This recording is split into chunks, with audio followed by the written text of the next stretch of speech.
किताब पढ़ी थी साइंस ऑफ इमोशन, वो मेरी फेवरेट बुक्स में थे। और उसमें एक चीज़ थी कि जो भी आपके हार्ट की फीलिंग होती है, जो इमोशंस होती हैं, उन इमोशंस से आप अपने दायरे के लोगों के मूड को बदल देते हैं। अगर मैं इस समय एक अच्छी फीलिंग लिए बैठा हूँ, प्यार की, अपने हार्ट में लव की, कंपैशन की, और मेरे बगल में कोई इवन बैठा हुआ चुपचाप और वो मर्डर करने की सोच रहा है, तो मेरा हार्ट उसे बदल देगा, उसका हार्ट मुझे नहीं बदलेगा। यानी कि इतनी पावर होती है। और क्या क्या इश्यूज है जिसके जैसे लोग आगे नहीं बढ़ पा रहे? क्या मेंटल ब्लॉकेजेस, अगर आपने नोटिस करोगे, कौन से मेंटल ब्लॉकेजेस है लोगों को आगे नहीं बढ़ने दे रहे? जब भी आप जीवन में ग्रो करेंगे, 3 बिलीफ को आपको साथ रखना होगा।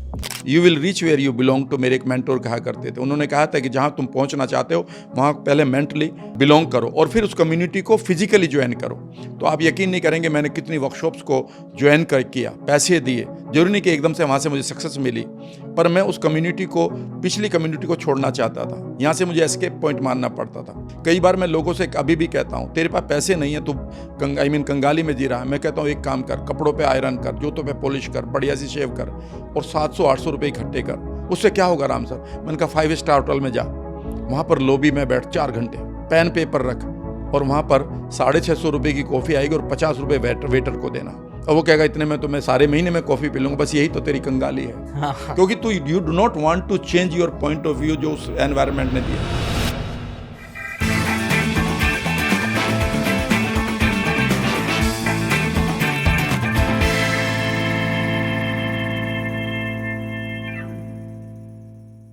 अगर आप एक कंटेंट क्रिएटर बनना चाहते हो या फिर डिजिटली बिजनेस करना चाहते हो या फिर इन दोनों फील्ड को ऑलरेडी कर रहे हो, तो हमारा पॉडकास्ट डिजिटल बिजनेस क्रिएटर आपके लिए ही है। बिकॉज यहाँ हम कंटेंट क्रिएशन के बारे में बात करते हैं कि कैसे आप अच्छे कंटेंट क्रिएट कर सकते हो और दूसरी तरफ कैसे आप डिजिटली अच्छा बिजनेस क्रिएट कर सकते हो, या फिर इन दोनों का यूज़ करके कैसे अपनी ज़िंदगी में आगे बढ़ सकते हो। इन्हीं चीज़ों के बारे में हम बात करते हैं इस पॉडकास्ट में। सब्सक्राइब जरूर कर लेना अगर आप इन दोनों में से किसी भी फील्ड में इंटरेस्ट रखते हो तो। Ram sir, welcome back to DBC Zeeshan's podcast. ऐसे बहुत कम गेस्ट ही होते हैं सर, सच बोल रहा हूँ, एकदम दिल से बोल रहा हूँ। बहुत कम गेस्ट होते हैं जिनको लगता है यार वापिस से बुलाना चाहिए, वापिस से बात करना चाहिए। तो sir welcome back to our podcast. पिछली बार का रिस्पांस आपने देखा ही होगा, ऑडियंस को बहुत ज़्यादा पसंद आया। सबसे पहले तो थैंक यू वेरी मच कि आपने मुझे दोबारा बुलाया। आपने मेरे पे यकीन रखा। और सबसे भी बड़ा thank you very much to every viewer जिन्होंने मुझे बहुत प्यार दिया। और दोनों ही पॉडकास्ट दो पार्ट आपने किए थे और दोनों ही कमेंट को मैं पढ़ा तो मुझे लगा कि I really got energised by seeing the comments. लोगों को अच्छा लगा और मेरी और आपकी जो मेहनत थी वो सफल हुई। और कुछ लोगों ने तो बार बार लिखा है कि जब आपने बोला है कि किसी ने मैनिफेस्ट किया है ये और वो देख भी रहा है, तो सब बहुत सारे लोगों ने देखा कि मैंने मैनिफेस्ट किया और मैं देख भी रहा हूँ। राइट। तो मुझे बहुत अच्छा लगा। Thank you very much viewer. और हम कोशिश करेंगे और मैं ज़ीशान साहब से रिक्वेस्ट करता रहूँगा कि जब भी इनके पास समय हो और कोई भी खाली हो, आप कह सकते हैं स्लॉट, तो वो जरूर मुझे भी बुलाते रहे। ये राम सर का तो ऐसा है ना, हम है ना दिन भर में बातें कर सकते हो राम सर से। मुझे ऐसा वाइब आ गया इनसे, वाइब आता है ना एक लोगों से कि दिन भर बातें करेंगे, मज़ा आता रहेगा और सीखने मिलता रहेगा कुछ ना कुछ। ये तो आपसे सर वाइब आता ही रहता है। और दूसरी बात, ये तो it's our pleasure to have you back sir. और कमेंट में की भी बात बोलना चाहूँगा ना, सच बोल रहा हूँ, one of the best comments आपके देखा मैंने। बहुत सारे लोग हैं पॉडकास्ट किए, लेकिन one of the best engagement और कमेंट्स जो आया ना वो आपके ऊपर आया। भले से व्यूज़ की बात नहीं करूँ, लेकिन जो क्वालिटी ऑफ ऑडियंस, वो उससे ना एक चीज़ मुझे समझ में आती है सर, जिसके बारे में हम बताना भी ज़रूरी है लोगों को। Experience matters. अगर आप किसी चीज़ में घुसे हो, 30 साल का एक्सपीरियंस है अगर आपके पास, वो दिखता है, वो झलकता है आपकी बातों से, आपके एक एक सेंटेंस से वो चीज़ दिखती है कि वो एक्सपीरियंस है भाई। इसीलिए आज जब वो बात करो तो आपके दिल से बात निकल रही है और इतनी सारी बातें निकल रही है कि वो बहुत सारी बातें और सब काम की बातें ही निकलती है यूजुअली। तो वो कितना ज़रूरी है, क्योंकि आजकल है ना सबको क्विक चाहिए चीज़ें, सबको जल्दी कोच बनना है, जल्दी करोड़ों रुपए कमाने हैं। खैर उसके बारे में हम बात करेंगे। आपने भी काफ़ी सारी इनकम कमाई है, काफ़ी सारी चीज़ें की जो लोगों को पता भी नहीं है, उसके बारे में बातें करेंगे। बट उससे पहले मैं ये जानना चाहता हूँ कि यार मेहनत कितनी लगती है, कितना एक्सपीरियंस देना पड़ता है, तब जाके ऐसी बातें ऑटोमेटिकली निकलने लग जाती है। ज़ीशान भाई, इसमें ना बहुत अलग सब्जेक्टिव हो जाता है ये। अगर मैं अपने पॉइंट ऑफ व्यू को देखता हूँ तो मेरे एक मेंटोर कहा करते थे, जो बहुत मुझे अच्छी बात लगती थी, कि गांव का पहलवान। मैं गांव का रहने वाला हूँ। तो जब हम गांव में भी कबड्डी खेला करते थे तो हमें उतनी चोट लगती थी, ठीक है ना। हमारे ऊपर लोग गिरते थे, वो 10-12 प्लेयर गिर जाते थे या पकड़ के हमें भी डाल लेते थे, ठीक है ना। हमें भी कबड्डी खेलने आता था तो छाती पर लात मार के जाता था। तो वहाँ पर मुझे एक मेंटोर मिले लाइफ में, और उन्होंने कहा कि जीवन में याद रखिएगा, गांव में पहलवान बने या फिर आप ओलंपिक के पहलवान बने, पिटाई दोनों में बराबर होनी है। सवाल यह है कि आपकी पॉइंट ऑफ व्यू, आपकी अप्रोच क्या है लाइफ में। याद रखिएगा, जब मैंने अनुभव की बात करी तो अनुभव तो सबसे ज़्यादा लोग कहते हैं कि अप एंड डाउन से बहुत अनुभव मिलता है। तो इसका मतलब है लिफ्ट मैन सबसे ज़्यादा अनुभवी होना चाहिए। क्योंकि वो जीवन में दिन में कम से कम 500-700 बार जीवन में उतार चढ़ाव को जी रहा है। Exactly, ठीक है ना। तो इसका मतलब ये नहीं है कि हर इवेंट से आप सीखेंगे। सवाल यह है कि इवेंट आपको नहीं सिखाते, आप इवेंट से सीखते हैं। राइट। इसमें समझने की कोशिश करिएगा, इवेंट को आपने कैसे लिया, उसे आपने कितने पॉइंट ऑफ व्यू से देखा, उस पर आपका क्या पॉइंट ऑफ व्यू था। अगर आप मुझे सामने से देख रहे हैं तो आपको मेरे चेहरे पर 2 कान दिखाई देंगे, लेकिन अगर हमारे कैमरेमैन देखें मुझे इस समय और आपको भी देखें तो उन्हें कितने कान दिखाई देंगे हमारे चेहरे पर? एक ही। ठीक है ना। जो सामने वाला कहेगा कि नहीं 2 हैं, वो कहेगा 1 है। सामने वाला कहेगा मैं 20 लोगों से पूछवा दूंगा 2 कान है, वो कहेगा मैं 50 को ले आता हूँ। क्योंकि उस डिफरेंट पॉइंट ऑफ व्यू पर वही नॉलेज है। जब भी आप अनुभव का आनंद लेना चाहें तो उस अनुभव में मैंने जो चीज़ सीखी है 30 सालों में, वो मैं सबको बताना चाहूँगा। 30-35 साल पहले मुझे बहुत सारा डिप्रेशन, एंग्जाइटी, बाल गिरना, ये बीमारियां थी। मैंने पिछले पॉडकास्ट में बताया आपको। और तब मेरे पास सिर्फ एक ही पॉइंट ऑफ व्यू अगर ये होता है कि भाई डॉक्टर जो ठीक करेंगे बस वही होगा, तो मैं आज स्टेरॉइड खा खा के मोटा हो जाता या मैं बीमार रहता या अब तक बहुत नुकसान हो चुका होता।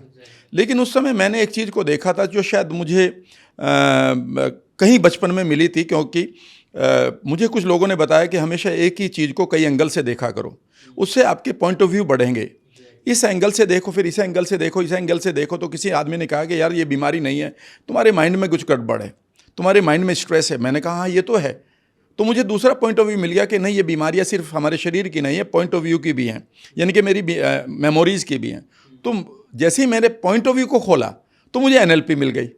NLP को खोला तो इमीडिएटली मुझे आउटकम को पूरा कैसे करना है, लोगों से कैसे बात करनी है, वो टेक्निक मिलनी शुरू हो गई, नए नए लोग मिलने शुरू हो गए। तो याद रखिएगा, अनुभव का मतलब ये होता है कि जो आप किसी भी सिचुएशन में आकर अपने पॉइंट ऑफ व्यू को नए तरीके से देखते हैं।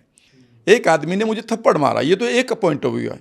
वो ये भी हो सकता है कि वो इस समय एक ऐसी स्टेट से गुजर रहा हो कि उसके पास उसका दम घुट रहा हो और उसकी जुबान ना खुल रही हो और वो मुझे अपनी अटेंशन में लेना चाहता हो, तो उसने मुझे हिट किया है, नहीं कि थप्पड़ मारा है। ये भी तो हो सकता है कि वो किसी ऐसी बीमारी का शिकार हो गया है where he has lost the complete sense, और उसका हाथ घूम गया है। और इस तरह से आप एक इवेंट को 10 तरीके से ले सकते हैं। एग्जैक्टली। और हर इवेंट जैसे ही आप लेते हैं, इसी का नाम अनुभव है। एग्जैक्टली। घटना में अनुभव नहीं है, आप उसे कितने पॉइंट ऑफ व्यू से लेते हैं, ये अनुभव है। ये मैंने अपनी लाइफ में सीखा है। राइट। ये आपने बहुत पावरफुल चीज़ कही है मेरे हिसाब से। यही चीज़ है ना, मीडियोकर लोगों को, मुझे लगता है ना, मतलब स्मार्ट लोगों को मीडियोकर से अलग कर देता है, टॉप 1% को 99 से अलग कर देता है। क्योंकि 99% वो एक ही साइकिल में एक ही तरीके से सोचता रहता है हर चीज़ को। आपने ये चीज़ बड़ी अच्छी कही कि एक्सपीरियंस इतना बेटर नहीं, लिफ्ट वाला भी ऊपर नीचे हमेशा करता रहता है। इसका एक और एग्जाम्पल मैंने सुना था कि बातें हम बचपन से करना सीख जाते हैं, लेकिन फिर भी जो गुड स्पीकर होता है, बड़ा स्पीकर होता है, या फिर आप बड़े स्पीकर क्यों नहीं बने अभी तक? क्योंकि बचपन से तो आप भी बातें कर रहे हो। Why you are not a very good speaker? Because experience अगर सिर्फ देखा जाए तो आपके पास भी है, बट वो क्यों नहीं है? क्योंकि हम लोग वही अलग अलग पर्सपेक्टिव से नहीं देख रहे। मे बी हम मेंटर से सीख रहे नहीं है, हम लोगों से नहीं सीख रहे जो अच्छे स्पीकर है, जो बता रहे कि एग्जैक्टली बोलना क्या चाहिए, कब क्या बोलना चाहिए, कितने दिल से बात करनी चाहिए। ये सारी चीज़ें भी इंपॉर्टेंट होती है। बेसिकली फीडबैक लेना, जिससे फीडबैक लेते तो मुझे लगता है अपना पर्सपेक्टिव खिलता है। अगर एक ही इंसिडेंट मेरे साथ कुछ हुआ है और वो मेरे माँ बाप से मुझे बता रहे हो, मैं वही चीज़ को मैंने मान लिया यही सच है, यही ट्रुथ है, तो मेरा एक ही तरीके की थिंकिंग रही, मैं लिमिटेड सोच का बन गया। लेकिन मैंने माँ बाप से हट के अगर मेंटर्स की बातें सुनना चालू किया, मैंने 3-4 बुक पढ़ लिया, मैंने सेमिनार्स अटेंड किए, एक ही चीज़ को अलग अलग पर्सपेक्टिव से देखना स्टार्ट किया, तो मेरा दिमाग खुलने लगता है, हमें 10 ऑप्शंस मिलने लगते हैं। राइट? आपने भी ऐसा कुछ एक्सपीरियंस किया सर? एग्जैक्टली, मैं यही बताना चाह रहा हूँ सब लोगों को कि आपने वही अल्फ़ाबेट सीखने हैं, इंग्लिश के 26, वही 40-42 हिंदी के सीखने हैं। हाँ, ठीक है ना। और उन्हीं से वही वर्ड्स बनने हैं।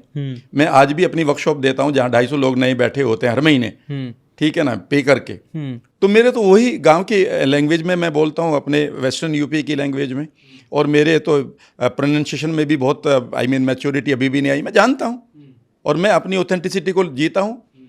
लेकिन याद रखिएगा, उन शब्दों को अब आप किस माला में पिरो रहे हो, किस तरह के कॉन्टेक्स्ट को, कंटेंट को तैयार कर रहे हो, जो लोगों की लाइफ में एक हीलिंग क्रिएट करे, हैं वही शब्द, वही ऐसे 26 लेटर्स है इंग्लिश अल्फ़ाबेट में। Exactly. वही तो बोलेंगे आप। लेकिन सवाल यह है कि आप, वही वाली बात है कि आपने पिटाई तो लेनी है, पिटने तो आप हैं पहलवानी करते हुए, अब गांव के हैं या आप एक ओलंपिक के हैं, जीवन में याद रखिएगा, जब आप डिफरेंट पर्सपेक्टिव से चीज़ों को देखते हैं, मैं आपको एक एग्जांपल बताता हूँ। मैं एक बात बताता हूँ अभी सभी दर्शकों को। मेरी जब 20 साल की 21 साल की उम्र थी तो और मेरी पढ़ाई वढ़ाई छूट गई थी, तो अब सर्वाइव करने के लिए नौकरियां थी नहीं उस समय में, तो मैं एक छोटा सी कंपनी में एक सेल्समैन बना और मैं एक डॉक्टर के बाहर बैठा हुआ, उसकी दवाई सप्लाई करनी थी जो मेरे स्टॉकिस्ट ने मुझे दी थी, और मैं वहाँ बैठकर चंपक पढ़ रहा था। अच्छा। चंपक इंग्लिश की, कि भाई किसी तरह से इंग्लिश आ जाए, उसमें गोलू हाथी रामू बंदर इस तरह से हुआ करते थे। तो डायलॉग उनसे, मुझे टीचर ने कहा था कि इनके डायलॉग से आप इंग्लिश सीख सकते हैं। तो मैं पढ़ रहा था, तो डॉक्टर जैसे ही बाहर निकला उसने कहा कि तुम ये क्या पढ़ रहे हो, ये तुम्हारी उम्र है पढ़ने की। मैंने कहा सर नहीं सर, मैं कुछ नया सीखना चाहता हूँ, मैं इंग्लिश के लिए कर रहा हूँ। तो उसने कहा अच्छा अंदर आओ। And I still remember the name of that doctor, and he has been a wonderful mentor of mine at time in Muzaffarnagar. He is a surgeon, Dr. Dinesh Dutt, Hanuman चौक पर उनकी क्लिनिक हुआ करता था। I still respect and say salute to that Dr. Dinesh Dutt जी, अगर वो अभी सुन रहे हो तो। तो वो मुझे अपने केबिन में लेके गए। उन्होंने कहा कि इस उम्र में तुम्हें, मुझे लगता है कि तुम्हारे अंदर कोई फायर है, मैं तुम्हें एक नोवेल दिया करूँगा और उस नोवेल को तुम पढ़ा करोगे और आकर मुझे उसकी थीम बताया करोगे। तो मैंने सोचा स्टोरी को थीम कहते हैं। उन्होंने कहा थीम का मतलब होता है कि सिर्फ मुझे आप 8 या 10 लाइन में बताओगे और मेरे नोवेल को आप पूरी तरह से नहीं खोलोगे, बीच ऐसे पढ़ोगे वी शेप में लाकर, और फिर मैं आपको नया नोवेल दूंगा। अच्छा। और इस तरह से मेरी जर्नी शुरू होगी। तो उन्होंने मुझे पहला नोवेल दिया, the other side of midnight. अच्छा। सिडनी शेल्डन का नोवेल था। ओके। जैसे मैंने पढ़ा, मैंने कहा यार मैं गाँव का रहने वाला हूँ जहाँ पर एक छोटी सी सोच है लोगों की, और यहाँ पर तो बिल्कुल डिफरेंट है कैरेक्टर्स। वहाँ पर आप उनकी पर्सनल लाइफ के बारे में जान रहे हैं, यूरोप में कैसे रहते हैं, अमेरिका में कैसे रहते हैं, उनकी बातें कैसी होती हैं। And I enjoyed. यद्यपि इंग्लिश ज़्यादा नहीं आती थी, 20% मुझे सिर्फ समझ में आया। लोग इतने में कहते जी मुझे अंग्रेजी के नॉवल समझ में नहीं आते। अरे नहीं आने दो, पढ़ लो तो पहले। हाँ। लोग ये कहते नहीं है पहले मैं परफेक्ट हो जाऊं तब मैं पढ़ूंगा। भैया उतना ही पढ़ा। मैंने उससे कहा कि सर ये थीम आई है, इसमें बेसिकली जो हीरोइन है वो जिस आदमी से प्यार करती है उसको वो शायद मिलता नहीं है, और उसने कहा इंग्लिश में बताओ। तो मैंने बोलना शुरू किया धीरे धीरे कि sir and then she hurts herself. वो अपनी यूट्रस में ही चाकू मारती है बिकॉज उस आदमी का बच्चा वहाँ पर पल रहा होता लाइक दिस। उसने कहा कि you have got it, I give you the another. Then he started giving me novels, और मैंने पता है क्या वहाँ क्या I became a very good reader. उन्होंने मुझे सिडनी शेल्डन पढ़ा दिया, जेफरी आर्कर पढ़ा दिया, केन एंड एबल्स की किताबें पढ़ा दी, आसामी हाजिर पढ़ा दी हिंदी की, ठीक है ना। उन्होंने प्रेमचंद के नॉवेल्स को दोबारा पढ़ने के लिए कहा, हिंदी के भी। And I became a different person. And today आज मैं 700-800 किताबें पढ़कर, उन्हें 3-3, 4-4 बार पढ़ के लोगों को बता देता हूँ। Right. My saying to you is very simple. Just see the things from the different mentors' point of view. Right. And you will get it. हम गड़बड़ क्या करते हैं कि हमारे पास कुछ एक रिलेटिव होते हैं, उनके पॉइंट ऑफ व्यू को हम ले लेते हैं। और जीवन में मैंने एक ही चीज़ सीखी, जीशान साहब, आपके दर्शकों को बताता हूँ कि आपकी लाइफ में 2 ही लोग हैं, एक रिलेटिव है और एक पॉजिटिव है। अब आप देख लो कि किसकी बात सुनोगे। तो जरूरी नहीं कि रिलेटिव पॉजिटिव बात करें, लेकिन पॉजिटिव लोग पॉजिटिव जरूर बात करेंगे। जरूरी नहीं है कि वो आपके रिलेटिव बने। दिल पर कह के चले जाएंगे कि भाई तुम ये गलती कर रहे हो, और निंदक नियरे राखी आंगन कुटी सजाए। ये वाली चीज़ सर अगेन बहुत इंपॉर्टेंट चीज़ है। मैंने आप में नोटिस किया ये चीज़, आपके अंदर सीखने की जो भूख है वो बहुत ज़्यादा है, और आई थिंक वो भूख होना बहुत ज़्यादा ज़रूरी है, बिकॉज तभी तो आपका माइंड एक्सपांड होगा। जैसे आपकी जो रीडिंग की हैबिट है, हमेशा सीखते रहना, इसीलिए आप नई नई बातें भी लेके आ पाते हो, हमेशा लोगों को नई चीज़ें सिखा पाते हो। जहाँ पे लोग कई बार एक ही बुक में सीमित हो जाते हैं, एक ही चीज़ पढ़ के बस खत्म कर देते कि मेरी पढ़ाई खत्म हो गई। ये भी एक डिफरेंस मैंने सुना हूँ कई बार मेंटर्स से कि जहाँ पे नॉर्मल लोगों की पढ़ाई खत्म हो जाती है, जो ग्रेट लोग होते हैं वहीं उन लोगों की पढ़ाई शुरुआत होती है यूजुअली। मैक्सिमम लोग सिर्फ स्कूल कॉलेज कर ले, डिग्री मिल गई, भाई खत्म, पढ़ाई खत्म, आपको एक जॉब में लग जाओ, जिंदगी भर वही करते रहो। बट जो ग्रेट लोग होते हैं, जैसे इलॉन मस्क भी है या कई सारे आपने देखा होगा, वो लोग पढ़ते रहते हैं, किताबें पढ़ते रहते हैं, कुछ ना कुछ नया डालते रहते हैं, जिसके वजह से उनके दिमाग हमेशा ग्रो करता रहता है, जो उनको एट द एंड फिर रिजल्ट्स क्रिएट करने में भी काफ़ी ज़्यादा हेल्प करता है। और ये चीज़ मैं आपके अंदर भी देख रहा हूँ सर, आप भी हमेशा, मैं देखता हूँ बुक पढ़ते रहते हैं, आपके बुक बैग में भी हमेशा बुक्स रहती है। अभी भी पढ़ी हुई है, नोट 1-3। कौन सी बुक्स है वो? One is based on vagus nerve activation, हाँ, and 2 are on gut microbiome. Right. Basically हमारा ब्रेन जो गट के अंदर है, now I am working on it. अच्छा। और मैं उसके बारे में I am going to give new things to this country. वो ज़रूरी है। हम जब तक सीखेंगे नहीं तब तक दूसरों को कैसे सिखा पाएंगे, और यूजुअली कई बार यहीं पे गलती हो जाती है, लोग लिमिटेड नॉलेज लेके लिमिटेड चीज़ें ही बार बार बताते रहते हैं। सर एक और चीज़ आपने बोला था कि एक आपकी स्टोरी से इंटरेस्टिंग चीज़ आई कि यार आपको परफेक्टली चीज़ें नहीं पता थी, आपको एकदम अच्छे से इंग्लिश नहीं आती थी, बट आपको 20% आता था। आपने बोला कि मैं ये 20% ही सीख के अप्लाई करना स्टार्ट करूँगा। ये बहुत इंपॉर्टेंट है, ये मुझे लगता है सबको समझना भी बहुत इंपॉर्टेंट है, क्योंकि कई बार मैं भी जब लोगों को बोलता हूँ भाई कंटेंट क्रिएट करना स्टार्ट करो, बुक लिखना स्टार्ट करो, जो भी उनका सपना है, मतलब मुझे तो ऐसा लगता है कि यार आप लाइफ में कोई भी एस्पेक्ट में हो, आप जी रहे हो, कंटेंट क्रिएट अगर आप करोगे ना तो that will definitely help you in any निश। और इसके ऊपर कुछ अच्छे एग्जाम्पल्स भी है, आप भी एग्जाम्पल्स बताना सर, कि आज ऐसा टाइम चल रहा है कि यार एक गाँव का बंदा भी अगर आज कंटेंट क्रिएट करता है तो वो पॉपुलर हो जाता है, उसको बाहर से इन्विटेशन आता है। जैसे नैन्सी त्यागी, मैं अभी रिसेंटली रणवीर भाई के इवेंट पे गया था, वहाँ पे वो नैन्सी त्यागी का उन्होंने इंटरव्यू लिया था, बेसिकली तब एडिटिंग चल रही थी तो वो दिखा रहे थे, और वो वाला वीडियो बहुत वायरल हुआ। नैन्सी त्यागी करके एक है, क्रिएटर है, कैंस का इवेंट था, वहाँ पे इन्विटेशन मिला था। वो गाँव की लड़की जो टेलरिंग करती थी खुद से, वो ना कपड़े बनाती थी, और उसने खुद से करके उसको बाहर बहुत अप्रिसिएशन मिला, क्योंकि वो रियल था, कुछ अच्छी स्टोरी थी कि गांव की लड़की जो कैंस जाके आई, और सबसे ज़्यादा बहुत बड़े बड़े सेलिब्रिटीज़ को उतना फुटेजेस नहीं मिला जितना उस लड़की को मिला, क्योंकि वो ऑथेंटिक थी। मैं चाहूँगा सर इसके ऊपर भी आप लोगों को बताओ दो चीज़ें। पहली चीज़ तो यार परफेक्शनिज्म पे आपको ठहरना नहीं है, क्रिएट क्यों करना है और करता रहना चाहिए। देखिए सिंपल सी बात मैं बता, अपनी स्टोरी से शुरू करूँगा तो लोगों को ज़्यादा रिलेट करने का मौका मिलेगा।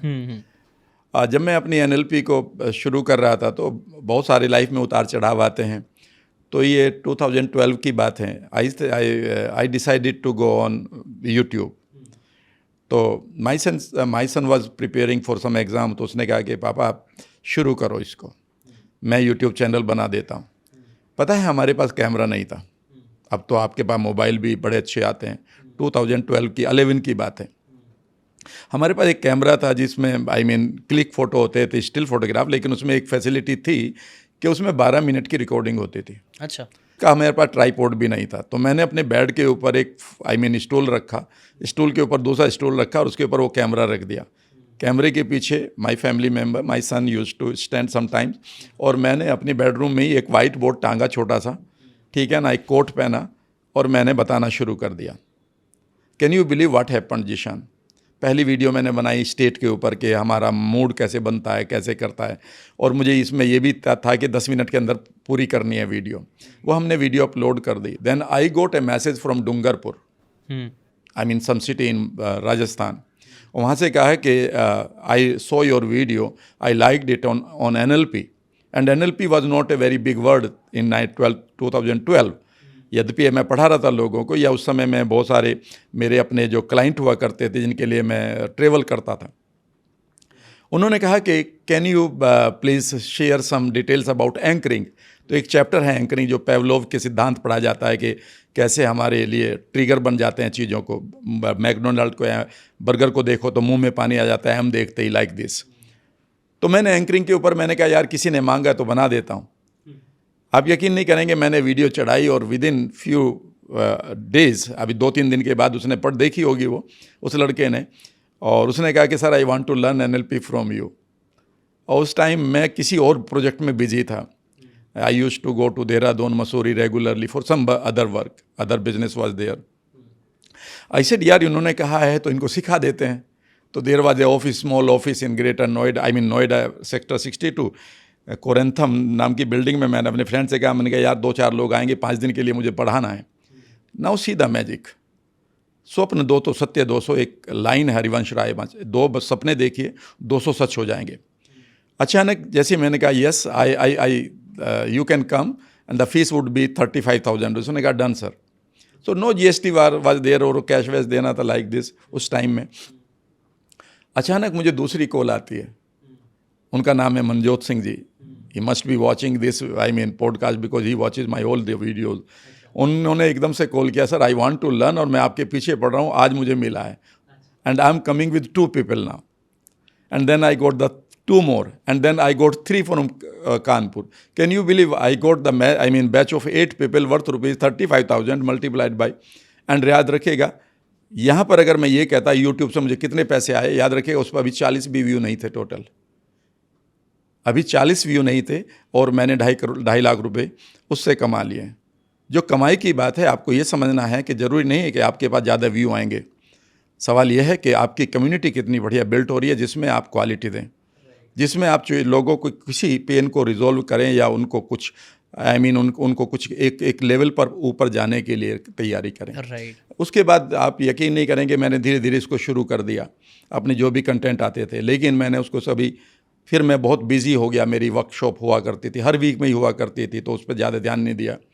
और पैंडेमिक के बाद मैंने एक साल के अंदर आई मेड अ रिकॉर्ड कि मैं ऑलमोस्ट एवरी डे एक वीडियो चढ़ाया करता था, लाइव, वो भी कैसे कंटेंट तैयार करता था, और वो भी नया टॉपिक होता था हर बार।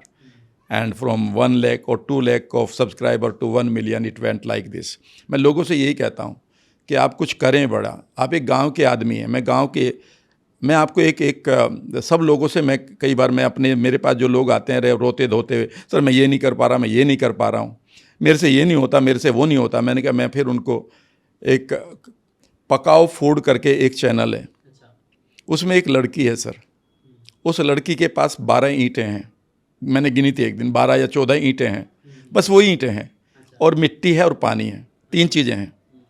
और रोज़ाना वो एक चूल्हा बनाती है। ना तो वो उसको बोलना आता है, ना उसको कपड़े, ऐसे नहीं कि भाई वो बहुत अच्छे पहनेगी, गांव की लड़की है, सांवली सी, ना ही उसको वो एक भी वर्ड बोलती है उसमें, ना उसमें बहुत अच्छा म्यूज़िक चलता है, वो कुछ नहीं करती है, बस उसका चलता है कि चूल्हा कैसे बनाएं। जब मैंने उसके व्यूज़ को अगर हम 4 से गुना करें तो आई फाउंड कि वो कितने लाख रुपए कमा चुकी होगी, आप कभी भी देख सकते हैं। मैं कई बार अपने गांव में जाकर लोगों से कहता हूं कि यार तेरे पास क्या नहीं है, इस लड़की के पास देखो कि इसके पास क्या है। सिर्फ 12 ईंटें हैं, वो रोज़ाना उसको तोड़ देती है, फिर रोज़ाना वो गारा तैयार करती है, रोज़ाना वो 12-15 ईंटें लेती है, और वो 4 इधर लगाई, 4 इधर लगाई, 4 पीछे लगाई, उसके ऊपर वो गारा फेरा, ये पिक्चर वो वीडियो बन गई, उन्हें तोड़ दिया। अगले दिन वो कभी 3 ले लेती है, पीछे 4 ले लेती है, वो ईंटों का कॉम्बिनेशन बदलती रहती है। और उसके पास, याद रखिएगा, उसको थंबनेल की जो नीचे लिखा जाता है ना टॉपिक, वो लिखना भी नहीं आता, क्योंकि एक ही टॉपिक है। उसकी अगर 200 वीडियो हैं तो 200 की 200 वीडियो पर वही टॉपिक है, ना उसके पास कोई थंबनेल है। अब एक तरफ तो लोग कहते हैं कि मैं पहले परफेक्शनिस्ट बन जाऊं, तब भाई बन जाओ। अरे परफेक्शनिस्ट तो वो बनेगा ना भाई, आपको प्लेन उड़ाना तो परफेक्शन आना ही चाहिए, आपको किसी का आँख का ऑपरेशन करना आना चाहिए। अरे भाई तू गांव का आदमी है, तेरे पास एक भैंस है, एक भैंस का आपका बच्चा है जिसको हम लवारा या कटड़ा कहते हैं, 2 तेरे पास कुत्ते हैं, ठीक है ना, गांव के लोग हैं, शॉट लेना शुरू कर, बनाना शुरू कर। क्या मालूम है कि किस तरह से आपकी कम्युनिटी डेवलप होकर, आप लोगों को एंटरटेनमेंट चाहिए, लोगों को एजुकेशन चाहिए, आप शुरुआत तो करो। राइट। लेकिन वो कहते हैं नहीं नहीं, इसमें फिर पता नहीं कोई क्या कहेगा, एक बीमारी पाल रखी है, रामलाल क्या कहेगा, श्यामलाल क्या कहेगा। एक बार मैं एक आदमी से पूछा, सबसे बता रहा हूँ आपको, रियल है स्टोरी। एक आदमी ने मुझसे कहा कि सर मेरी बेटी शादी करना चाहती है किसी लड़के के साथ। मैंने कहा फिर करने दो, उसने चॉइस है, तुमने पढ़ा दिया उसको। उसने कहा सर पर लोग क्या कहेंगे। मैंने धीरे से कहा कि आंख बंद कर, अब मैं कुछ नाम ले रहा हूँ, बता लोग क्या कहेंगे। रतन टाटा कुछ गलत कहेगा? कहता नहीं सर वो तो नहीं कह रहे। स्वामी विवेकानंद कुछ गलत कह रहे? नहीं। वो कह रहे फिर कौन गलत कह रहा? तो उसने कहा कि सर हमारे यहाँ कोई ट्रैक्टर चलाया करता था, ऐसा लग रहा वो कुछ कह रहा है। तो बस ये रेफरेंस है लोगों के पास। याद रखिएगा, जीवन में लोग इसलिए रुके हुए हैं कि उन्होंने बेकार के रेफरेंसेस पाले हुए हैं। वो आदमी क्या कहेगा, एक बीमारी पाल रखी है हम सब लोगों ने। अगर मैं लोगों से कहूँ, कंटेंट क्रिएटर इतना बड़ा काम है, आप ब्रांड बन जाते हैं। मेरे गांव के आसपास के लोगों को मैं देखता हूँ, शामली के, कैराने के, खतौली के आसपास, बुढ़ाने के आसपास। मैं एक लड़की को जानता हूँ, फरजानी, जिनको इवन इंडियन आइडल में बुलाया था, आपने नाम लिया नैन्सी त्यागी का, तो मैं तो फरजानी का नाम दिया। मुझे लगे 4-5 मिलियन उनके व्यूज़ हैं। वो सिर्फ उनके हस्बैंड ने छोड़ दिया, छोटे से बच्चों को लेकर अपने गांव आ गई। जो भी गांव की लड़कियां गीत गाती हैं, उन्होंने गाने में गाना शुरू कर दिया। ना कोई टोन थी, ना सुर थे, लेकिन लोग दीवाने हो गए। उनके साथ एक लड़का ढोलक बजाता था, उसको जोश टॉक में बुलाया गया, जो ट्रेन में ढोलक बजाकर पैसे कमाया करता था। People have become their fan and उन्होंने अच्छे मकान बनाए, अपनी लाइफ जी रहे हैं। मेरा कहने का मतलब है संभावनाएं बहुत हैं, लेकिन आप बेसिकली रुके पड़े हैं क्योंकि आपके पास बहुत सारे मेंटल इश्यूज़ हैं, यानी कि माइंडसेट के इश्यूज़ हैं। Right, exactly. मुझे भी नहीं ये लगता ना, टेक्निकल चीज़ें होती है, दे मैटर, बट उससे पहले ना मेंटल इश्यूज ज़्यादा इंपॉर्टेंट होता है। कई बार है ना वो मेंटल ब्लॉकेजेस इतने क्रिएट कर देते हैं अपने लिए कि है ना फिर हम कुछ कर ही नहीं पाते। जबकि हमने इतने सारे एग्जांपल्स, आपने भी सर बताया, इतने सारे एग्जांपल्स हम खुद जानते हैं जिन्होंने लाइक उनके पास, मैं एक चीज़ बोलता हूँ, दो चीज़ होती है ना, कुछ लोग है ना रिसोर्सेज के पीछे भागते हैं बहुत ज़्यादा, और कुछ लोग रिसोर्सफुल होते हैं। आपने भी जो ईंटे वाला एग्जाम्पल दिया, आपको ना ज़िंदगी में रिसोर्सफुल बनना है, रिसोर्सेज के पीछे ही नहीं भागना है। एग्जैक्टली जो है उससे स्टार्ट करो। जैसे मैंने भी जब स्टार्ट किया था सर, मेरे पास भी कैमरा ये सब चीज़ें नहीं थी, बट मेरे को लगा क्या हो सकता है, मेरे पास इतनी कैपेसिटी थी। फैसल बैठा हुआ है, फैसल से भी मैंने थोड़ा सा उधार ले लिया कि दोस्त है थोड़ा उधार दे देगा, थोड़ा मेरे पास पैसा जमा हुआ है, मिला के एक माइक ले लेता हूँ, ये चालू कर लूँगा, बाकी जुगाड़ से कुछ एनिमेशन के सॉफ्टवेयर मिल जाएंगे, कंप्यूटर थोड़ा बहुत, एक बहुत जिद करके मेरे को मिल गया था, अब्बू ने दिला दिए थे पढ़ाई का बोल के। तो वो वाली चीज़ें जो मेरे पास थी मैंने थोड़ा बहुत यूज़ किया और उससे कंटेंट बनाना चालू किया। और एक बार बनना चालू हुआ वो, तो अपने आप सिलसिला कैसे धीरे धीरे क्लैरिटी मिलती जाती है। बोलते हैं ना, जब आप फॉग में होते हो, एक एक कदम लेते हो, दूर का आपको नहीं दिखता है, लेकिन जैसे आप एक कदम लेते हो चीज़ें क्लियर होने लग जाती है, दूसरा कदम और चीज़ें क्लियर। वही चीज़ ज़िंदगी में हर जगह होती है, बट लोग है ना फॉग से इतना डरते हैं कि वो लोग चलना स्टार्ट ही नहीं करता, और ये सबसे बड़ा इशू है। तो इसके ऊपर भी आप क्या बताना चाहोगे, और क्या क्या इश्यूज़ है जिसके वजह से लोग आगे नहीं बढ़ पा रहे? क्या मेंटल ब्लॉकेजेस, अगर आपने नोटिस करोगे, कौन से मेंटल ब्लॉकेजेस है लोगों को आगे नहीं बढ़ने दे रहे? क्योंकि ये बात तो एकदम सत्य है। जीशान से कई बार मैं लोगों को देखता हूँ क्लोजली, और मैं देखता हूँ कि उनके पास बहुत सारे रिसोर्सेज हैं, पर एक चीज़ नहीं है, दैट इज कॉल्ड रिसोर्सफुलनेस। मैं भी लोगों से यही कहता हूँ, हमारे ये तो एनएलपी का सेंटेंस है, people do not lack resources, they lack resourcefulness. उनके पास रिसोर्सेज की कमी नहीं है, वो तो कहीं से भी आ जाएंगे। अगर एक आदमी खड़ा हो जाए तो सारी दुनिया देने को तैयार हो जाती है, लेकिन रिसोर्सफुलनेस की कमी है। जब ये पॉडकास्ट मैं बना रहा हूँ और मुझे पता है कि मेरे गांव का एक लड़का देख रहा होगा, मैं नाम भी ले देता हूँ, उसका नाम आशीष है, और उसकी रीढ़ की हड्डी में चोट लग गई and he is on the bed for the last 7-8 years, he is on the bed rather, मुझे लगे 10 साल हो गए। ठीक है ना, एक यंग, बहुत ही ट्रेजिडी है, मैं मानता हूँ। और आशीष मुझे बहुत प्यार करता है। गांव में मैं जब भी जाता हूँ, और मैं आशीष को हर बार एक कहता हूँ कि ये जो सिचुएशन है, इसको अनफॉर्चुनेट तो इवेंट बन गई, लेकिन याद रखिएगा यही आपके लिए एक बहुत बड़ा तरीका बन सकता है पॉपुलर होने का। आप बेड पर हैं, आपके पास एक कैमरा है, एक किताब पढ़िए, आप किताब आप सारे 24 घंटे आपके पास खाली है, एक किताब पढ़िए, एक किताब का एक पेज पढ़िए, वही वीडियो बनाइए, चढ़ाइए और कहिएगा। और मैंने उसका इवन चैनल भी बनवाया था, आशीष ऑन द व्हील्स। मैंने कहा डिक्लेयर करे कि आपका रीढ़ की हड्डी और आपके पास पैसा भी नहीं है, पता नहीं कितने लोग आपको कितना दे देंगे, आप गिना भी नहीं जाएगा। याद रखिएगा, पीपल आर रेडी टू, बशर्ते कि आप एक रिसोर्सफुलनेस को एंजॉय करें। आप बताएं लोगों को कि ये मेरे साथ हुआ है, बट ये मेरी लिमिटेशन नहीं है, ये मैंने सीखा है, आपको ऐसे करना है, ऐसे करना है, ऐसे करना। और कहेंगे मुझे बोलना नहीं आता। मैं कब कह रहा हूँ तुम्हें बोलना आता है? बोलना नहीं आता तभी तो लोगों को अच्छा लगेगा। अगर मैं सोनू निगम जैसा गाना गाने लगूं तो मुझे कौन सुनेगा? सोनू निगम को सुन लेंगे। मैं राम वर्मा जैसा गाना गाऊंगा, सोनू निगम का गाना गाऊंगा। मैं लता मंगेशकर का गाना जब मोहम्मद रफ़ी की आवाज़ में गाऊंगा तभी तो लोग सुनेंगे, उसमें हंसेंगे। Why don't you think? याद रखिएगा, अगर रामदेव जी के पास IAS की डिग्री होती, वो IAS के बेटे होते, करोड़पति के घर में होते, वो किसी IIM को कर लेते तो क्या रामदेव होते? वो रामदेव इसलिए हैं क्योंकि वो किसी बड़े घर में पैदा नहीं हुए, उनके पास बड़ी एजुकेशन नहीं थी, वो IIT नहीं गए, IIM नहीं गए, और जो भी उनके पास रिसोर्सफुलनेस थी और रिसोर्सेज नहीं तो उन्होंने कहा इस नाक से सांस लो, इससे छोड़ो, दुनिया बदल जाएगी। बदल गई ना, उनकी तो बदल गई ना। याद रखिएगा, आप एक शुरुआत करें, और ये मत सोचें कि पहले ही दिन लोग आपको ताली बजाएंगे, और ये भी मत सोचिए कि गाली देंगे। मेरी पहली वीडियो जब वायरल हुई थी, जीशान साहब मैं बता रहा हूँ, पेंडेमिक में हुई थी, और वो मेरा सब्जेक्ट भी नहीं था। NLP के साथ मैंने एक टेक्निक के बारे में बताया जिससे आप अपनी लिम्फ को साफ कर सकते हैं। वो सिर्फ ब्रीदिंग टेक्निक थी। ब्रीदिंग टेक्निक पर 2 मिलियन व्यू आ गए, 5-7 हज़ार उसमें कमेंट आए थे। ठीक है ना, उसमें 400-500 कमेंट बहुत ही बढ़िया गाली उन्होंने लिखी हुई थी। अच्छा। अब मेरे पास 2 चॉइस थी। हाँ। मेरे कई जानने वालों ने कहा गाली खा रहे हो, तो मैं उनकी बातों से मैं रुक सकता था, पर मैं ये सोच रहा था कि ये अगर मेरे पास 5,000 कमेंट आए हुए हैं और 500 लोगों ने मुझे बहुत भद्दी गाली लिखी हुई है, मैं इन 500 के लिए अपने आपको रोकूं, या जो मेरे पास 4,500 लोगों ने एक आशा को जिया है, या एक मोमेंट को जिया है, या एक मोटिवेशन को जिया है, या इस टेक्निक को जिया है, मैं उनके लिए जीऊं। याद रखिएगा, जीवन में 20% लोगों को तो आप फ्री में भी बांटोगे ना अमृत, तो गाली देकर जाएंगे। 20% तो है ही उन माइंड सेट ही, और उनकी बात उनकी गलती नहीं है, क्योंकि उनके पास यही रेफरेंस है।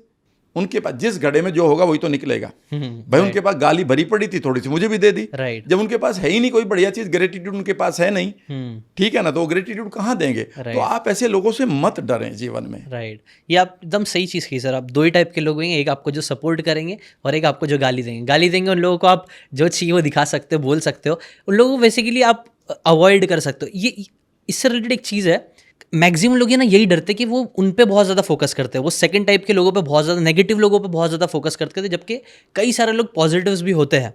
तो इससे रिलेटेड आप क्या बोलना चाहोगे कि पीपल प्लीजर एक होता है ना, सबको आप एक बात कर रहे थे, हमने कैमरा नहीं था तब एक बात की थी राम सर ने, मुझे बहुत अच्छी लगी थी वो चीज़ कि मैंने लोगों को बहुत ज़्यादा प्लीज़, सब है ना, सब प्लीज़ करने के ऊपर तुले हुए हैं।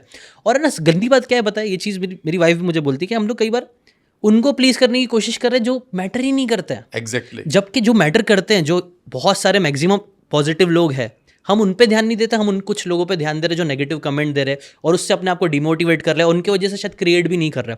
तो इसके ऊपर क्या बोलना चाहोगे? देखिए, कई बार ये एक बीमारी होती है मिडिल क्लास फैमिली में, वो सबको प्लीज़ करना चाहता है, ठीक है ना। होता है ना, एक फिल्मों में, पुराने फिल्मों में होती थी एक भाभी माँ, ठीक है ना, वो सबके दुख वही लेती थी। बलराज साहनी हुआ करते थे, फिर उसे एक बीवी हुआ करती थी, वो सबके दुख वही लेते थे। उन्हें लगता था कि वो दुख लेने के लिए पैदा हुए हैं, हाँ। जीवन जीने के लिए नहीं। हाँ हाँ। और उनको हाई मिलता था, उन्हें एक रिवार्ड मिलता था उससे। मैं कह रहा हूँ कि इस कैरेक्टर को भी रख लो थोड़ी देर, लेकिन आप रिवार्ड्स को भी जी लो। कई बार याद रखिएगा, जीवन में अगर आप सबको खुश करेंगे तो किसी को भी खुश नहीं कर पाएंगे।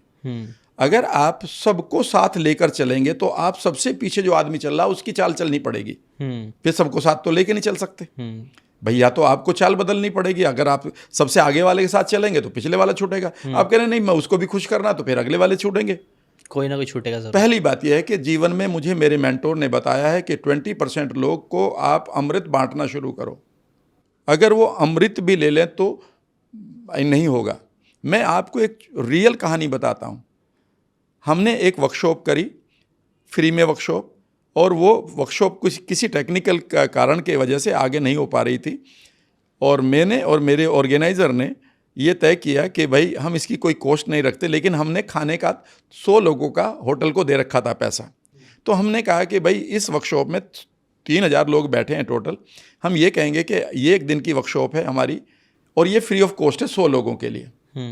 कैन यू बिलीव कि 100 लोग नहीं, 20 लोग भी आने को तैयार नहीं हुए। उन्हें लगा कि, और 5 स्टार होटल में थी। नेम ऑफ द होटल भी बताता हूँ, नागपुर का तुली होटल। अच्छा, ठीक है ना, तुली इंटरनेशनल। वहाँ पर 20 लोग भी नहीं आए, फ्री वाली भी, जिनमें उनको लंच डिनर 5 स्टार का मिलना था, चाय मिलनी थी और हमें फीस नहीं लेनी थी। माई saying two is very simple कि आप उस चीज़ को छोड़ दीजिएगा।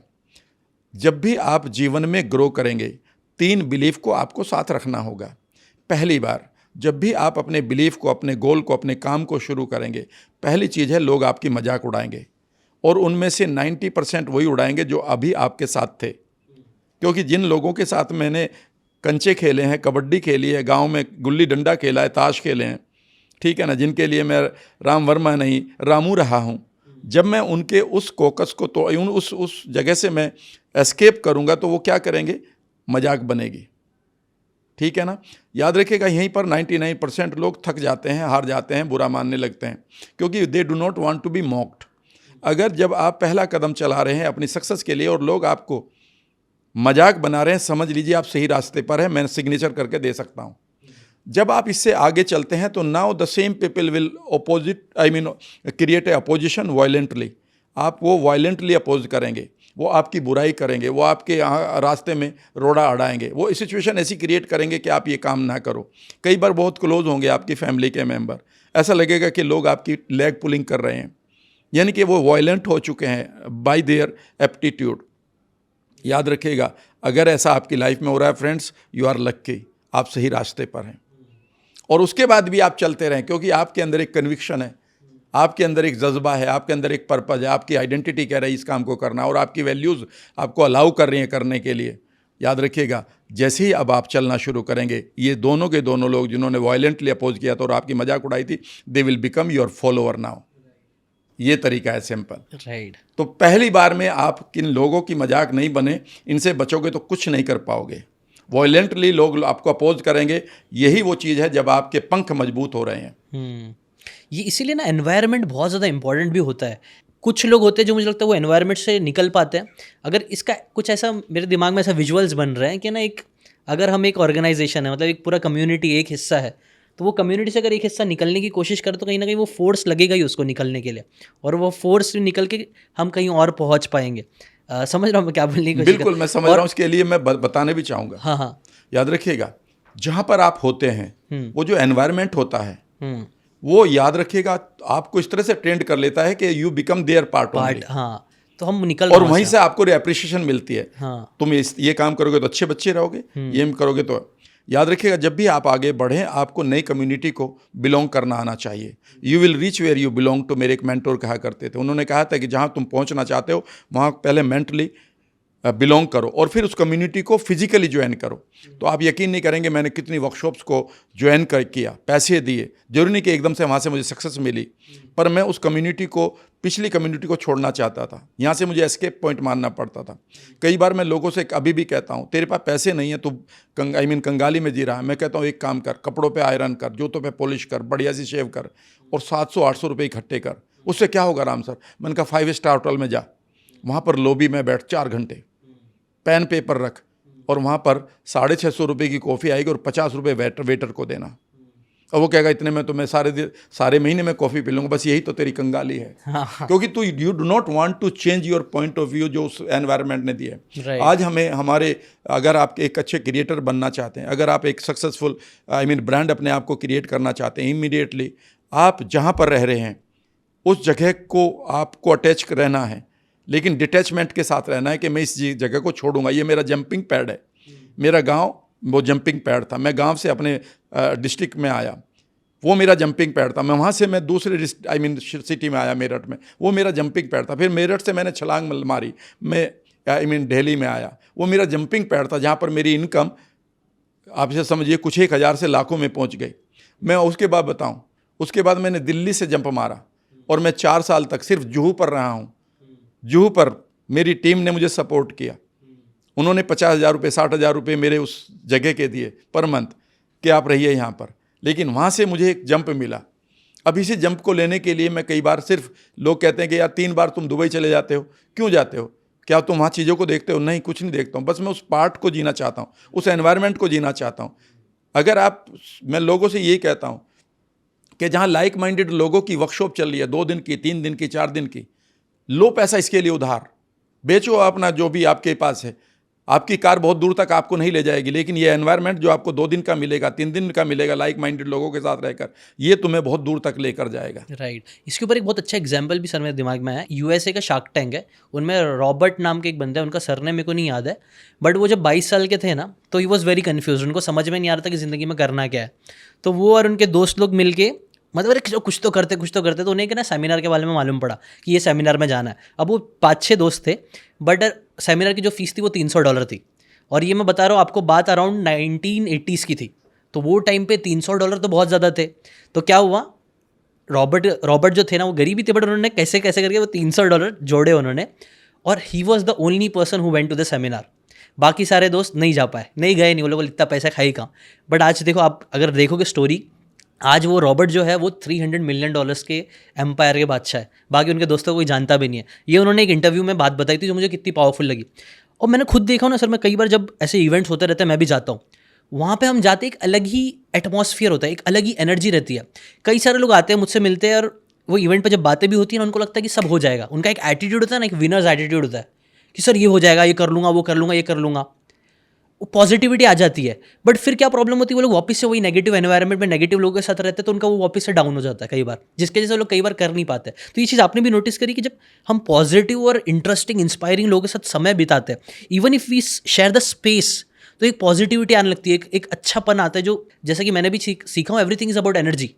जब अगर पॉजिटिव स्टेट में जब तक आप रहोगे तब तक सब चीज़ें होती रहेगी, और जब पॉजिटिव स्टेट खराब होता है तो प्रॉब्लम होती है। तो इसके ऊपर आप क्या बोलना चाहोगे? मैंने एक किताब पढ़ी थी, साइंस ऑफ इमोशन, वो मेरी फेवरेट बुक्स में थे। हाँ। और डॉक्टर फहद बशीर हैं जो शारजा में रहते हैं, कैलकट यूनिवर्सिटी से उनकी, उस किताब को मैंने बहुत सारे लोगों को रिकमेंड किया। उसमें एक चीज़ थी कि जो भी आपके हार्ट की फीलिंग होती है, जो इमोशंस होती हैं, उन इमोशंस से आप अपने दायरे के लोगों के मूड को बदल देते हैं। अगर मैं इस समय एक अच्छी फीलिंग लिए बैठा हूँ, प्यार की, अपने हार्ट में लव की, कंपैशन की, और मेरे बगल में कोई इवन बैठा हुआ है चुपचाप और वो मर्डर करने की सोच रहा है, तो मेरा हार्ट उसे बदल देगा, उसका हार्ट मुझे नहीं बदलेगा।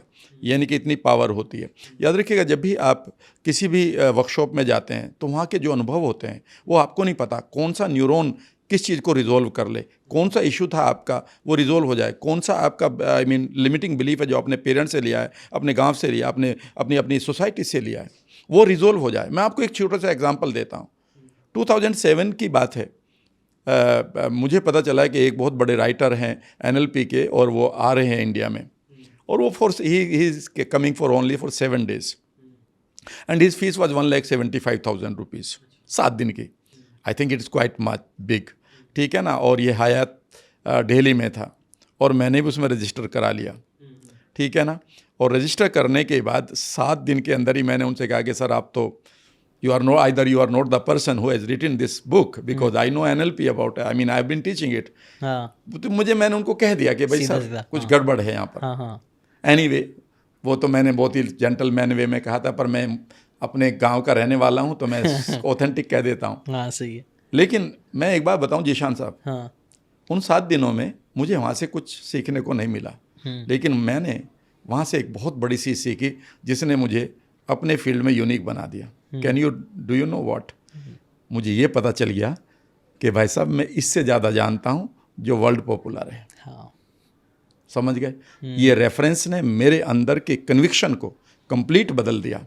एंड इमीडिएटली मैंने कहा यार वो तो 10% भी नहीं है जिसको मैं 100% मान रहा था, और मैं तो उससे कहीं ज़्यादा हूँ।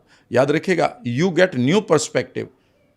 ऐसे ही जब भी आप किसी जगह पर जाते हैं जहाँ पर एक ही तरह के लोग गोल बनाए बैठते हैं, तो ये यूनिवर्सल लॉ है, ये रूल है यहाँ पर। इसको मास्टर माइंड इफेक्ट कहते हैं। हाँ, right, जिसको अगर आप लॉ ऑफ सक्सेस किताब में पढ़ेंगे तो पहला चैप्टर मास्टर माइंड इफेक्ट से शुरू होता है। उसका मीनिंग ये है कि जहाँ पर जिस काम को आप पॉपुलर होना चाहते हैं, उस पॉपुलरिटी को लेने के लिए, उस एक्शन को पूरा करने के लिए जहाँ पर लोग इकट्ठे हों और वो एक ही थॉट को लेकर चल रहे हों, ये नहीं कि वहाँ पर बिना मतलब कोई एक दूसरे की बुराई कर रहा, ये नहीं, ठीक है ना। तो इस जगह पर आकर आपके कुछ इश्यूज ऐसे रिजोल्व होते हैं जिनको आपको नहीं पता, और कुछ न्यूरल पाथवे ऐसे बनते हैं कि वो आपकी जर्नी को 100 गुना, 200 गुना, 400 गुना बढ़ा देते हैं। हो सकता है कि आप अकेले भी घर पर बैठे हुए कुछ किताबों को पढ़ रहे हों, पर वो एनर्जी नहीं मिलेगी, वो इशू रिजोल्व नहीं होगा, वो हार्ट कॉन्शियसनेस नहीं आएगी, वो गट की इंस्टिंक्ट नहीं आएगी।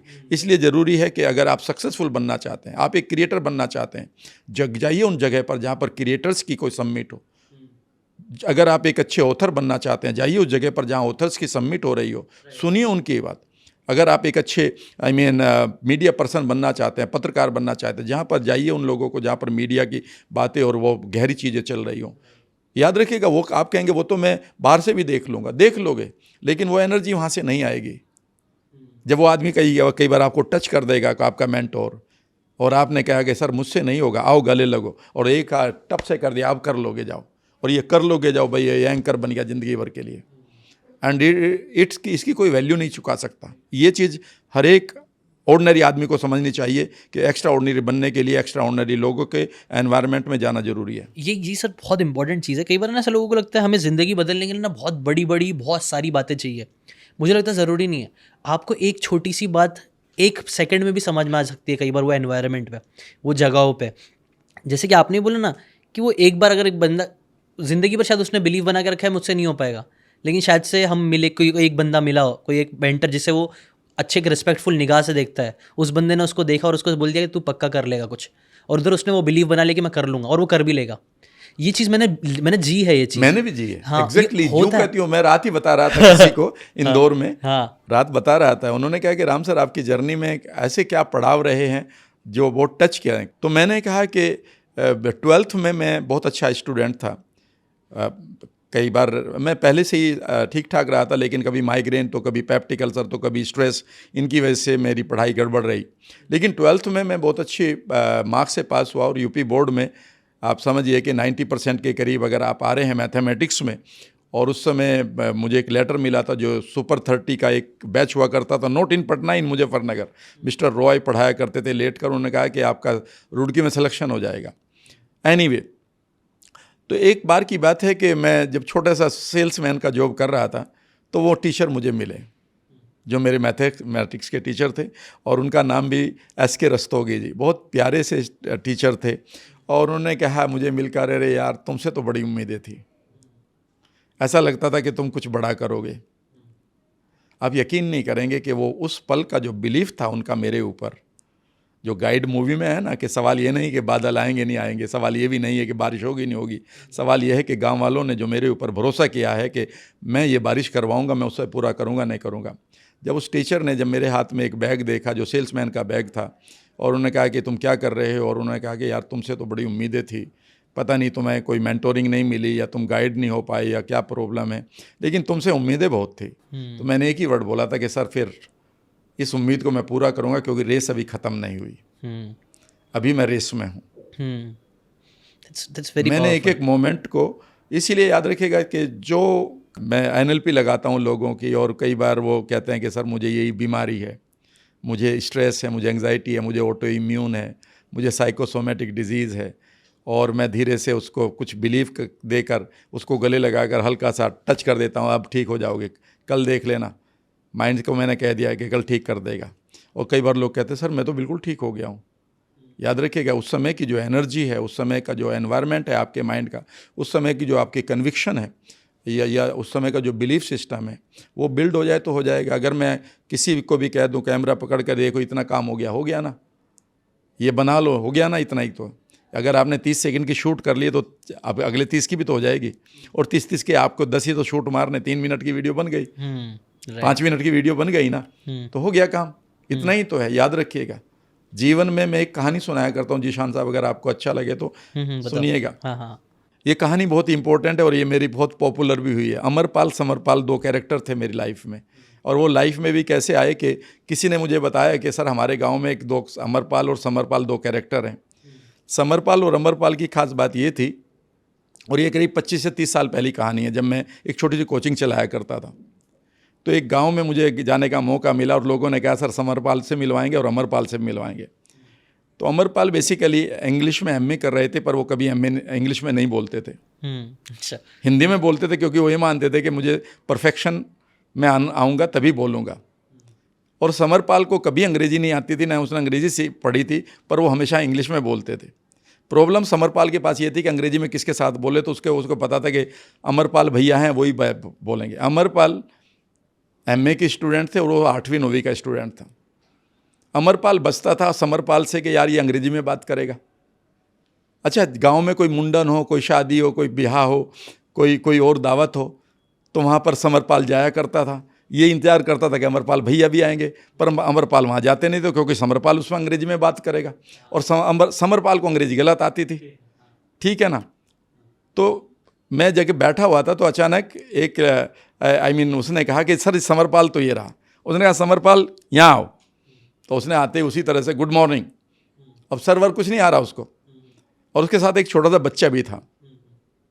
मैंने कहा यार तेरे बारे में बड़ा सुना है, तो अंग्रेजी बहुत अच्छी बोलता है, पर एक बार बताओ यार, अमरपाल तो तुम्हारे साथ बोलते नहीं, अमरपाल तो उस बस में भी नहीं जाते गांव से उस शहर में जिसमें तुम जाते हो, कहीं उसे डर लगता है, तो तुम अंग्रेजी कैसे बोलते हो? तो उसने एक वर्ड बोला जो आपको हिला देगा।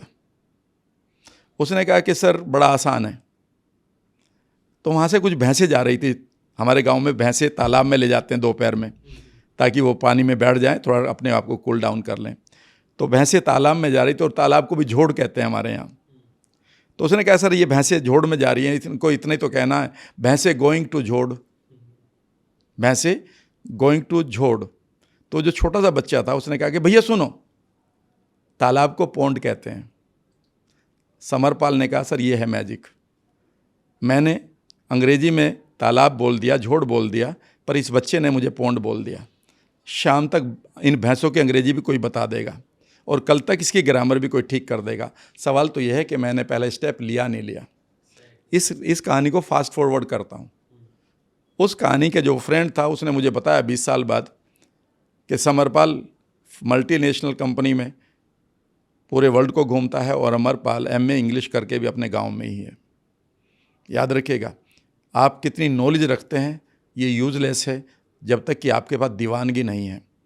दीवानगी होनी चाहिए। शौक़ की दीवानगी तय कर गई कितने मुकाम, अक्ल जिस मंज़र पे कल थी आज भी उस मंज़र पे है।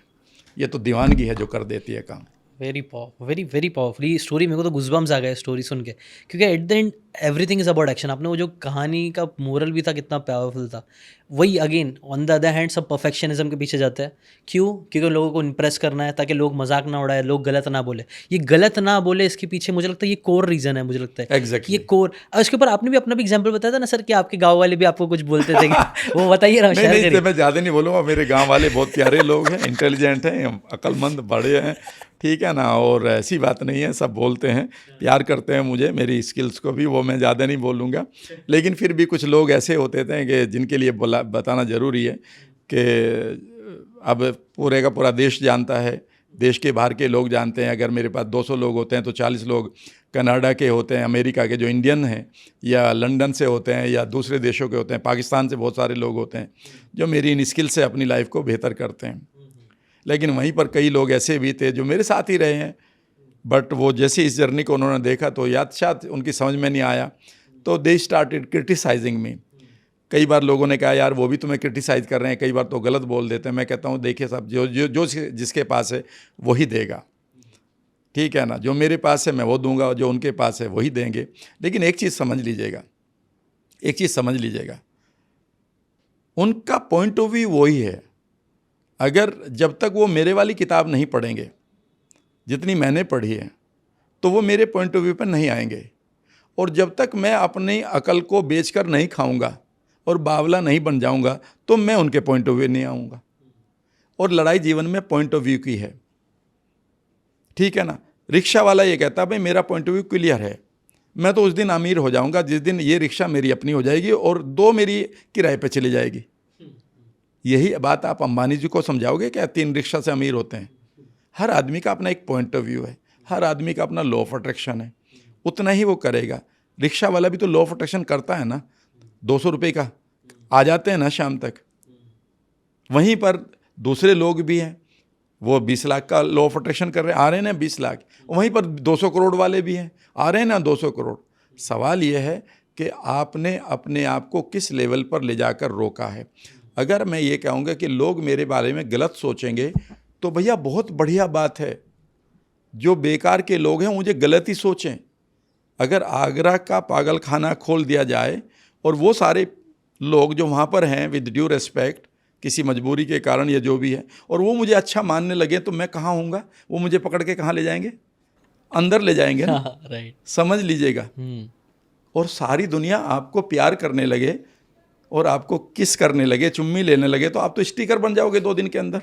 कुछ लोग आपको हेट करें, यही बढ़िया है। राइट। कुछ चीज़ें कुछ लोग आपको डिसलाइक करें, यही आपकी जीत है। हर आदमी आपको लाइक करने लगेगा तो आपकी ज़िंदगी खराब हो जाएगी। राइट, ठीक है ना। इसमें मुझे लगता है इम्पोर्टेंट ये समझना कि आप उस एनवायरनमेंट से बेटर हमारे लिए कि हम उनको नहीं बदल सकते, बट हम अपना एनवायरनमेंट चेंज कर सकते हैं। चंदू चैंपियन का एग्जांपल था, वो बचपन से बोलता था मुझे चैंपियन बनना है, चैंपियन। तो लोग उसको चंदू चैंपियन मतलब लूजर्स का चैंपियन बोलते थे, बहुत मजाक उड़ाते थे, और वो इस चीज़ पर बहुत गुस्सा होता था। मुझे लगता है ये भी एक बहुत इंपॉर्टेंट लेसन है कि ना, जब दूसरा आपको कोई कुछ बोल रहा है आप उसको मानो मत, क्योंकि जिस दिन आप मानना चालू करके आप सच में लूजर बन जाओगे। वो उसने माना नहीं, वो लड़ता था सबसे, और फिर उसने अपना एनवायरनमेंट चेंज किया। कुछ चीज़ें हुई उसके साथ ज़िंदगी में, लोग उसको मारना चालू कर रहे थे, पहलवानी में ही उसको बोला गया था हारना है, लेकिन वो हारा नहीं, वो लड़के जीत गया। और फिर वहाँ से वो निकल के ट्रेन पकड़ के ऐसी जगह चले गया, मिलिट्री वाली जगहों पे, मिलिट्री में उसका ऐसा दाखिला हो गया। और फिर वो ऐसे एनवायरनमेंट पहुँच गया जहाँ एक्चुअल में चैंपियंस लोग थे, जहाँ एक्चुअल में लोग सब चैंपियंस बनने की दिशा में बढ़ रहे थे। और उसका रीज़न ही बना कि यार वो बंदा फिर जाके उसने मेडल्स भी जीते इंडिया के लिए। वो मूवी एक्चुअली मुझे लगता है काफ़ी अंडररेटेड है सर, काफ़ी अच्छी मूवी है, काफ़ी इंस्पायरिंग है। वो बंदा हमारे देश के लिए उसने मेडल्स लेके आया है, और वो तभी लेके आया पाया जब अगेन उसने वो एनवायरनमेंट को बदला। वो ऐसे लोगों के साथ उसने उठना बैठना चालू किया, जाने अनजाने में, डेस्टिनी बोलो, लॉ ऑफ अट्रैक्शन बोलो। वो जब वहाँ पहुँचा जहाँ पे लोग उसको अप्रिशिएट करना चालू करे, उसे कोच करना स्टार्ट करे, उसे मेंटर करना स्टार्ट किए, तब जाके उसने बहुत सारी चीज़ें किया।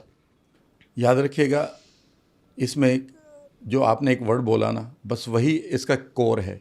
आप क्या एक्सेप्ट कर रहे हैं और क्या एक्सेप्ट नहीं कर रहे हैं, ये आपके पास इतनी विजडम होनी चाहिए।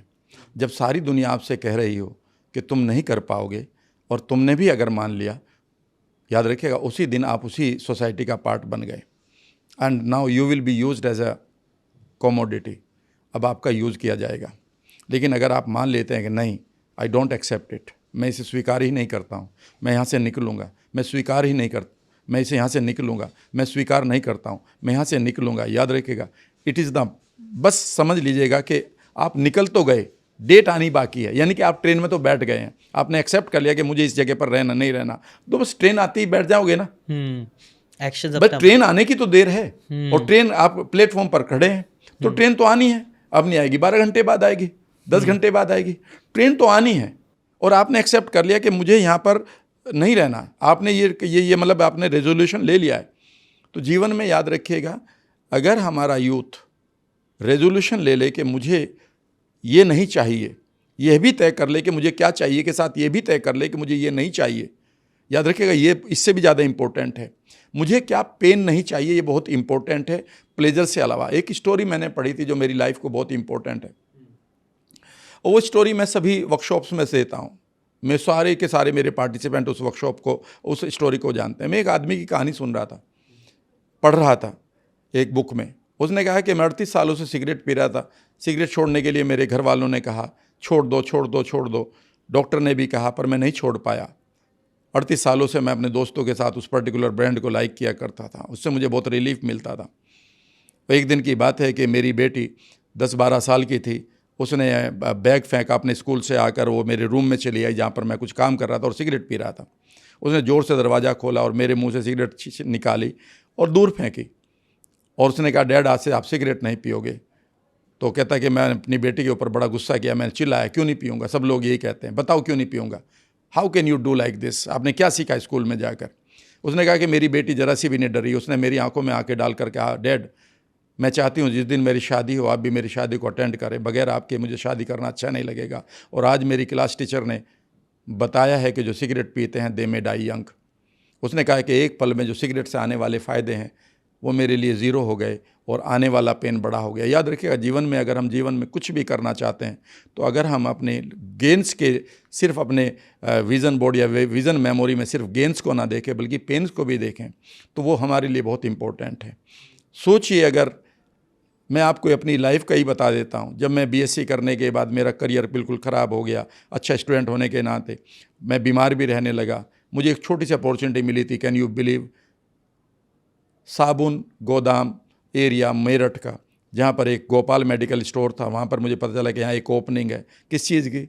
जो दुकान खोलेगा और जो वहाँ पर पर्चे लेगा, और खैर नगर मार्केट है वहाँ पर, जो वहाँ से दवाई लेकर आएगा स्टॉकिस्ट से। एंड ही ऑफर्ड मी 200 और 220 रुपीज़ पर मंथ, 10 रुपये रोज़ाना के अलग, 1981 में। और अगले दिन जो मेरा जॉब शुरू होता है, मेरे हाथ में उन्होंने एक झाड़ू पकड़ाई, उन्होंने कहा कि वहाँ तक सड़क तक साफ़ कर दो, फिर पानी छिड़कना है, फिर हम पर्चे लेंगे। And I did it, but I knew it is just a beginning, it is not the end. और कमाल की बात ये देखिएगा जीशान साहब, 15 दिन मैंने दिल लगा के इतना बढ़िया काम किया, इतना बढ़िया काम किया कि 15 दिन बाद गोपाल शर्मा जो मालिक थे मेडिकल स्टोर के, उसने मुझे कहा बेटा तू इस काम के लिए नहीं बना, ये एक मेडिकल स्टोर रिप्रेजेंटेटिव की एक वैकेंसी निकली हुई है, तो इसमें जा।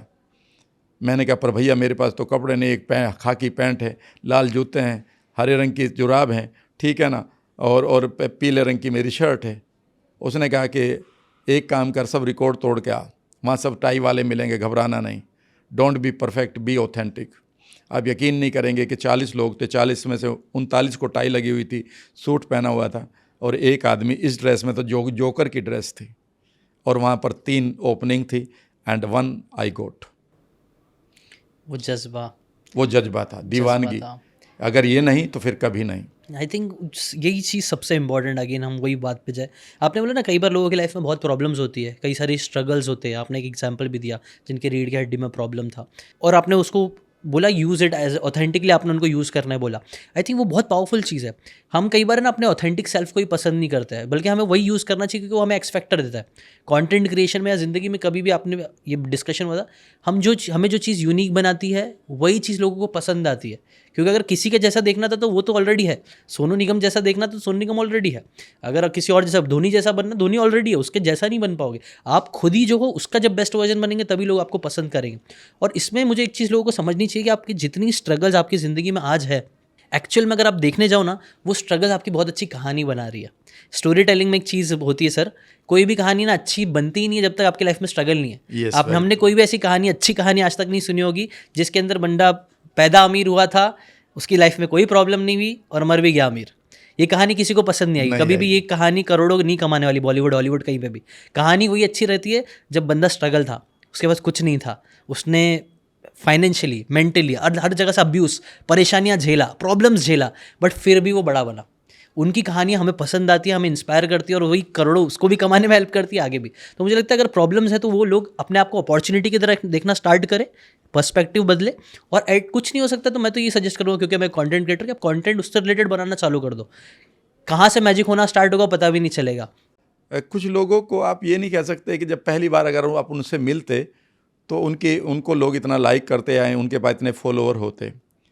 फॉर एग्ज़ाम्पल मैं बहुत सारे लोगों को देख रहा हूँ, मेरे मुजफ्फरनगर, केराना, शामली, उस एरिया को देखता हूँ, वेस्टर्न यूपी के। वहाँ पर मैं एक बूढ़े व्यक्ति को देखता हूँ, पतले से हैं और उनका एक भतीजा है। तो ताऊ और भतीजा दोनों वो वीडियो बनाते हैं, ठीक है ना। आप क्या यकीन कर सकते हैं कि उनके कितने फॉलोअर्स हैं, और अभी 1 साल भी शायद नहीं हुआ, ठीक है ना। मिलियंस में उनके व्यूज़ हैं। और कमाल की बात यह है कि उनके पास वही गांव की जो कहानियां हैं, ठीक है ना, कुत्ते बिल्ली की वाली कहानियां हैं, या आपस में जो गन्ना वन्ना बोना है, काटना, लाइक दिस। लेकिन मैं आपको बताऊं जीशान साहब, they have become the popular celebrities of their town, not on the town of the area. और मैंने उनको कई प्रोडक्ट को एंडोर्स करते हुए देखा है। अच्छा। कि आज हम चल रहे हैं जी शामली में, और ये है जी इलेक्ट्रॉनिक शॉप, हमने यहाँ से ही ली, like this, and they are earning. मेरा कहना ये है, ऐसे ही मैं लेडीज़ को देख रहा हूँ, उनके पास कुछ नहीं है ना, उनके पास बैकग्राउंड में बहुत बढ़िया सा महल है, वही गांव का चूल्हा है, वही गांव की रोटियां हैं, वही गांव के, ऐसे ही वो उनके पास अपना पीछे गाय भैंस बंधी हुई हैं, and they are making, and they are उनको देखने को मन करता है। अगर वो एक्टिंग करने लगें तो मैं नहीं देखूंगा, क्योंकि वो ऑथेंटिक हैं, मुझे देखने को मन करता है। Everybody wants to be entertained और गेट एजुकेटेड। या तो आप एजुकेट कर दें या एंटरटेन कर दें, और दोनों ही थोड़ा बहुत कर दें तो मज़ेदार बात है, ठीक है ना। तो मैं एक बात कहता हूँ लोगों से कि यार तू गाँव में रहता है, तूने एक चक्की लगाई है जहाँ पर तू गेहूँ का आटा बनाता, आटा पीसता है, ठीक है ना। सोचिए कि ये छोटा सा काम तुझे लग रहा है, लेकिन रोज़ाना जो तो तेरा एक्सपीरियंस है, तो इसके लिए 10 मिनट की वीडियो बना दे। पता नहीं चलेगा कि किस दिन ये चक्की तुम्हारी आटा फ्लोर में मिल में बदल जाए, कितने लोग आपको व्यू कर लें। और कमाल की बात है कि आप गांव से आटा बेच रहे हो या फिर आप तेल बेच रहे हो सरसों का निकाल कर, आपको ब्रांड तो बनना ही था ना। आप 1 मिनट की 2 मिनट के कंटेंट डालना शुरू करिए, पता नहीं आपको कहाँ से लीड मिलनी शुरू हो जाए, कितनी लीड्स आपके पास हों। तो आप जो भी कर रहे हैं, मैं एक लड़की को मैंने एक बात कही थी, और देखो वही बात हुई जो आज आपने बताई। एक लड़की बहुत अच्छी डिज़ाइन करती है, कपड़े सिलती है, ठीक है ना, लेकिन वो कहती है मेरे पास मशीन नहीं है, मेरे पास ये नहीं है, मेरे पास वो नहीं है। मैंने कहा तुम्हारे पास एक टेबल है और 1 मीटर कपड़ा लेकर आओ, और सिर्फ ये बता दो कि आज हम कैसे अपर बनाएंगे या लोअर बनाएंगे, या ये बनाएंगे, ये कपड़ा बनाएंगे या शर्ट बनाएंगे। और सिर्फ एक मीटर कपड़े को ही छोटा रूप देकर कि ये 12 में ये लिया। आप 15 मिनट की वीडियो बना के दिखाए, और मैंने दिखाया कि देखिए कितनी वीडियो बना रखी लोगों ने, और सब मिलियंस में जा रही हैं। आप एक छोटा दरवाज़ा बनाते हुए दिखा दीजिएगा, कुर्सी बनाते हुए दिखाई दीजिएगा। आप एक पेंटर है, पेंट करते दिखाई दिए। आप नल ठीक करते हैं, नल ठीक करना। आप चाय बनाना जानते हैं, चाय बनाने के ऊपर देखिए कितनी वीडियो वायरल रिव्यू होते हैं। आपको शरबत बनाना आता है, आपको लौकी की सब्जी बनानी आती है, आपको टमाटर उगाना आता है बोतल में। आपको कुछ नहीं है, आपके पास एक गांव में एक गाय है, एक ही खेत है। अरे आप कंटेंट सुबह उठ के बनाइए कि ये मेरी गाय है, अभी मैं इसको पानी, आप देखिए तो सही सर।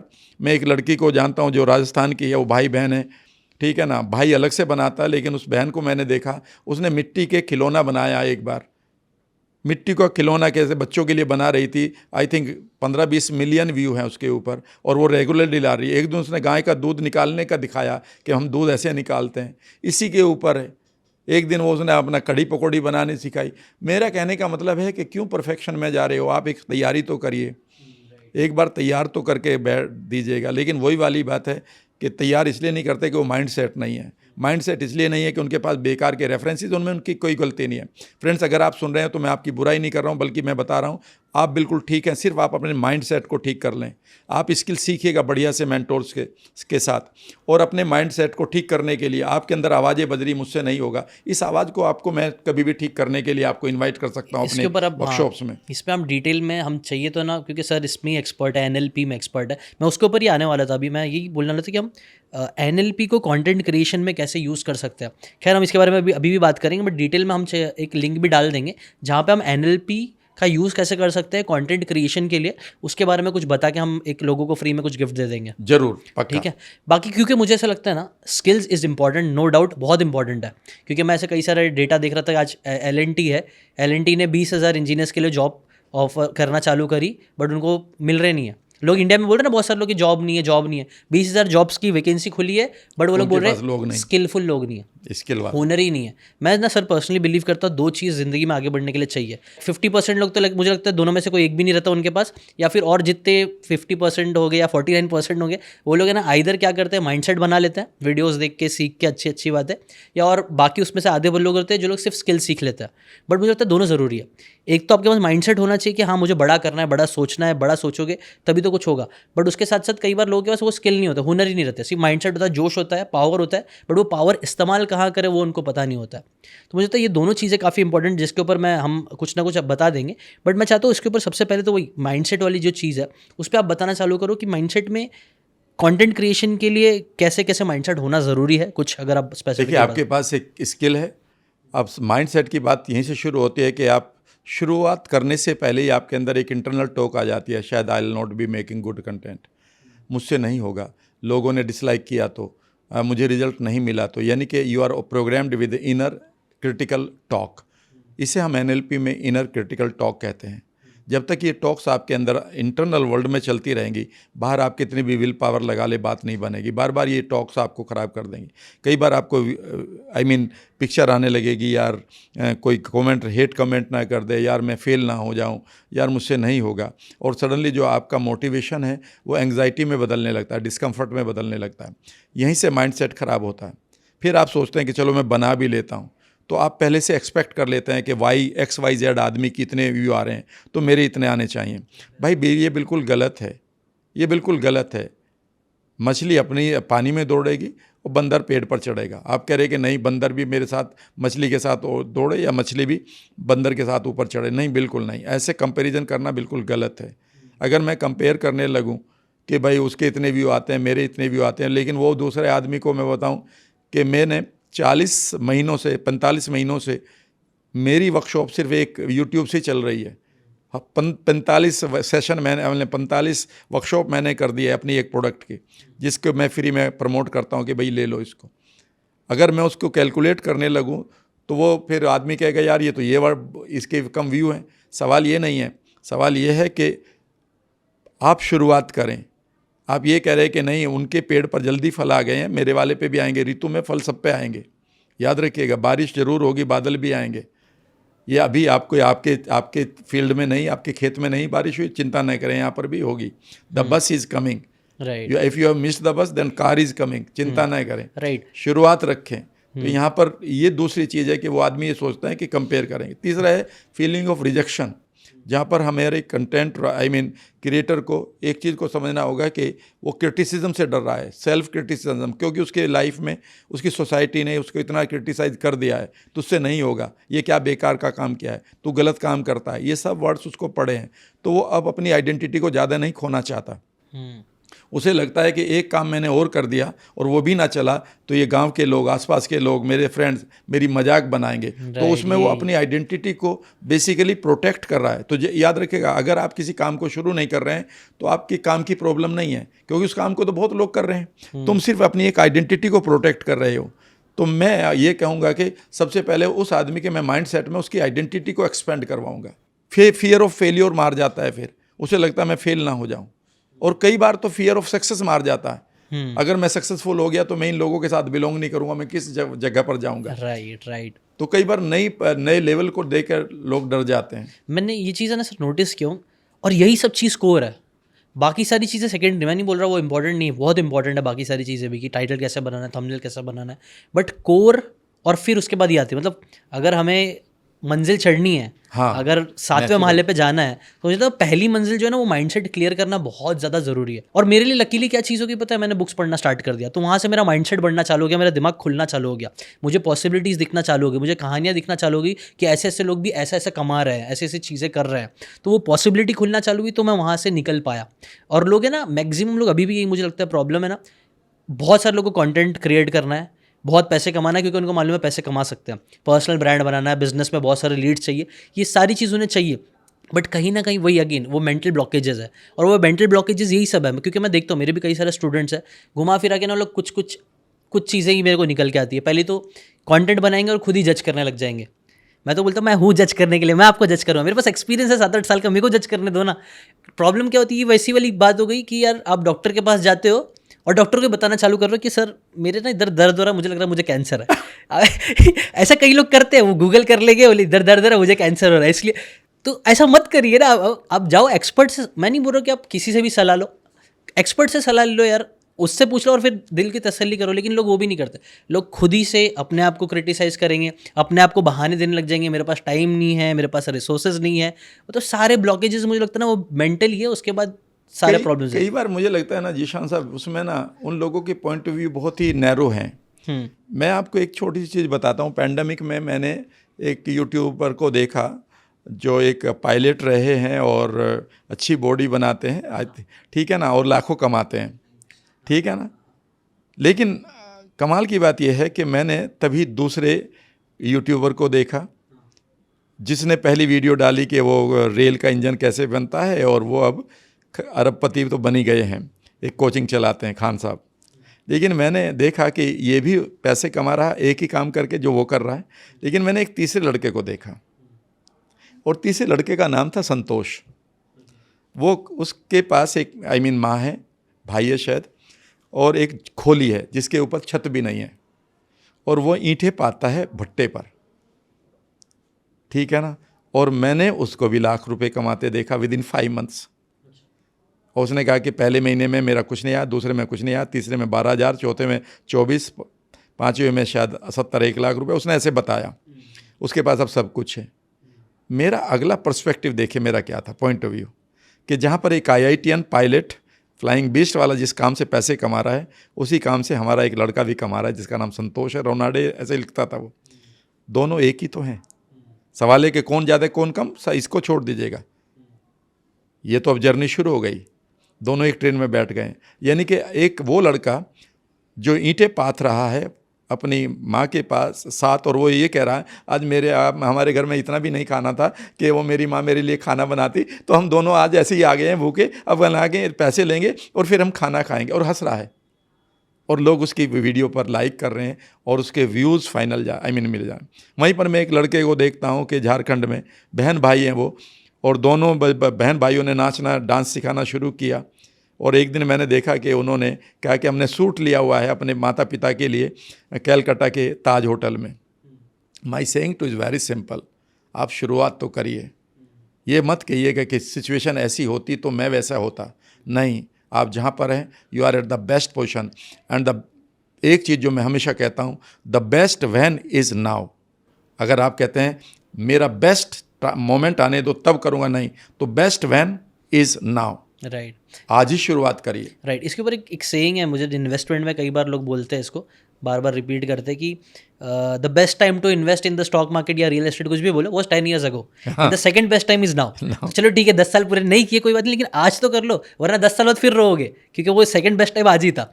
तो आज मुझे लगता है ना, सबसे इंपॉर्टेंट जो आज कोई भी इंसान कर सकता है अपने लिए चीज़, वो है डिसीजन लेना। जैसे कि ना, मैंने वो चंदू एग्जाम्पल, आपने भी एग्जाम्पल कि मेरे को यहाँ नहीं रहना भाई, मुझे यहाँ से निकलना है। अब जब आप डिसाइड कर लोगे ना, ऑटोमेटिकली चीज़ें होने लग जाती है। मैंने खुद नोटिस किया, इमीडिएटली होने लगते हैं। एक बाहर एक कहावत है ना कि when the student is ready teacher appears. वो होता है क्योंकि हमने वो माइंडसेट बना लिया कि अब मुझे सीखना है, अब मुझे आगे बढ़ना है, तो सिखाने वाला आपको सिखाई देगा। और कई बार सीखने के लिए 1000 चीज़ की नहीं, सिर्फ एक चीज़ सीखने की जरूरत है। एक बार आपको एक चीज़ मालूम पड़ गई, वो एक चीज़ आपको बदल देगी। मैं ना सर इतने सारे इवेंट्स में, कई सारे इवेंट्स पे गया हूँ, कई सारे लाखों रुपए में मैंने स्पेंड किया है। और अब से मेरा एम यही रहता है कि मैं भले से कितने भी लाख रुपए स्पेंड कर दूँ इवेंट पे जाके, मुझे सीख के आना है कुछ बातें। हाँ, मुझे वहाँ पे 100 चीज़ें सीखने मिलेगी, लेकिन मैं 1-2 बातें सीखूंगा और 1-2 बातों को अप्लाई करना चालू करूँगा। और वो एक बात ही कई बार है ना इतने रिजल्ट्स दे देती है ना कि जितना मैं इन्वेस्ट करता हूँ उससे डबल टिबल मेरा निकल जाता है, और ये मेरे साथ हुआ है। बट ये सोच बनने में प्रॉब्लम हो जाती है। कई बार हम बोलते हैं अरे ये तो उसको लाखों रुपए देना है। जैसे फॉर एग्जाम्पल दे रहा हूँ, मैं एक कोर्स मैंने किया 1 लाख रुपए का। मेरे अंदर भी डर चालू, अभी मैं कमा रहा हूँ फिर भी मेरे अंदर वो डर था कि यार दूँ क्या होगा क्या नहीं। लेकिन ट्रस्ट मी सर, वो जो 1 लाख रुपए मैंने दिए, अब मैंने उससे ऐसी चीज़ें मैं इंप्लीमेंट कर रहा हूँ जो मुझे पक्का, और हो भी गया मेरे को उससे ना। अब मैंने वो जहाँ पे 1 लाख डाले ना, उससे मेरे को उसका रिटर्न भी मिल गया, मेरे को 2.5 लाख का एक कन्वर्जन आ गया। ठीक है, मैं सबको बता रहा हूँ आपको। हमने कहीं समझो फॉर एग्जाम्पल 5 लाख रुपए इन्वेस्ट किए कोई तो कोचिंग में ये करने में, वहाँ से हमने 10x के ऊपर हम लोग ने रिटर्न्स निकाल लिया, क्योंकि मैंने इतना वो पैसा डाला, तो हमने उसकी बातों को इतना जज्बात से सीखा, और उनकी हेड कोचिंग भी सही थी तो उन्होंने हेल्प भी किया, तो हमने वो मिल के रिजल्ट्स क्रिएट कर पाए। बट कई बार लोगों के अंदर ये मेंटालिटी ही नहीं आ पाती कि यार इन्वेस्ट करना है। इसके ऊपर एक और एग्जांपल देना चाहूँगा, वॉरेन बफेट भी बोलते हैं ना, उनसे पूछा गया कि आपका one of the best investment क्या था आपके लिए, कौन से, तो लोगों ने एक्सपेक्ट किया कोको कोला होएगा, पेप्सी होएगा, ये वो। उन्होंने बोला कि मैंने ना एक डेल कार्नेगी का कोर्स लिया था पब्लिक स्पीकिंग का, वाह, that investment was my best investment. Right. ये इंटेंजिबल, ये लोग समझ नहीं पाते, और मुझे लगता है यही सबसे पावरफुल है। अब क्या प्रॉब्लम क्या है इंडिया में आजकल, देखने एक ट्रेंड चल गया सर कि हर जगह ना स्टॉक मार्केट में इन्वेस्ट करेंगे लोग। 5,000, 10,000, 1 लाख भी कमाते हैं। वो लोग सोचते हैं कि मैं स्टॉक मार्केट में पैसे डालूंगा, कुछ तो करूंगा, ग्राफ पढ़ूंगा, ये करूंगा वो करूंगा, उससे करोड़ों रुपए कमाऊंगा। मुझे लगता है ये स्ट्रैटेजी सही नहीं है। ये आप है ना थोड़ा बहुत जुआ खेलने की कोशिश करो। खैर मैं एकदम सीधा बोलूँगा, इंटरडे ट्रेडिंग ये सब चीज़ें ना मैं उसमें बिलीव नहीं करता हूँ। मुझे लगता है वो लोग बेटर अप्रोच ही है ना जो एमजे डमार को मिलियनेयर फास्ट लेन में बताते हैं।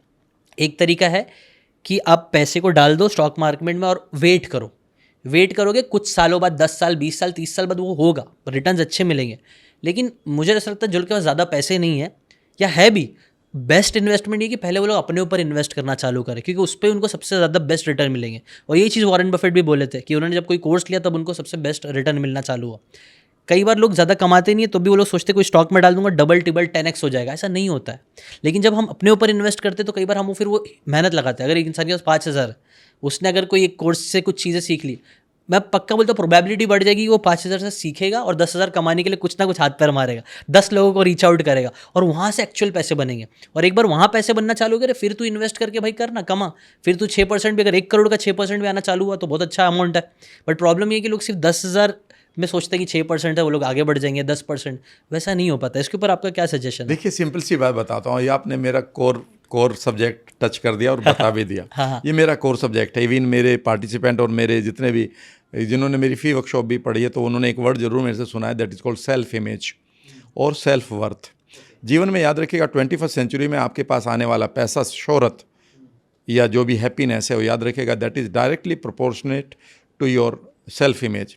जितनी खूबसूरत सेल्फ इमेज आपकी होगी उतना ही आप ज़्यादा कमाएंगे। याद रखिएगा, जब भी आप अपने पैसे को डबल ट्रिपल करना चाहें तो सबसे पहले अपनी सेल्फ इमेज को डबल या ट्रिपल करना होगा। ओके, कैसे? यूँ समझिए कि हमारी वर्थ क्या है आज।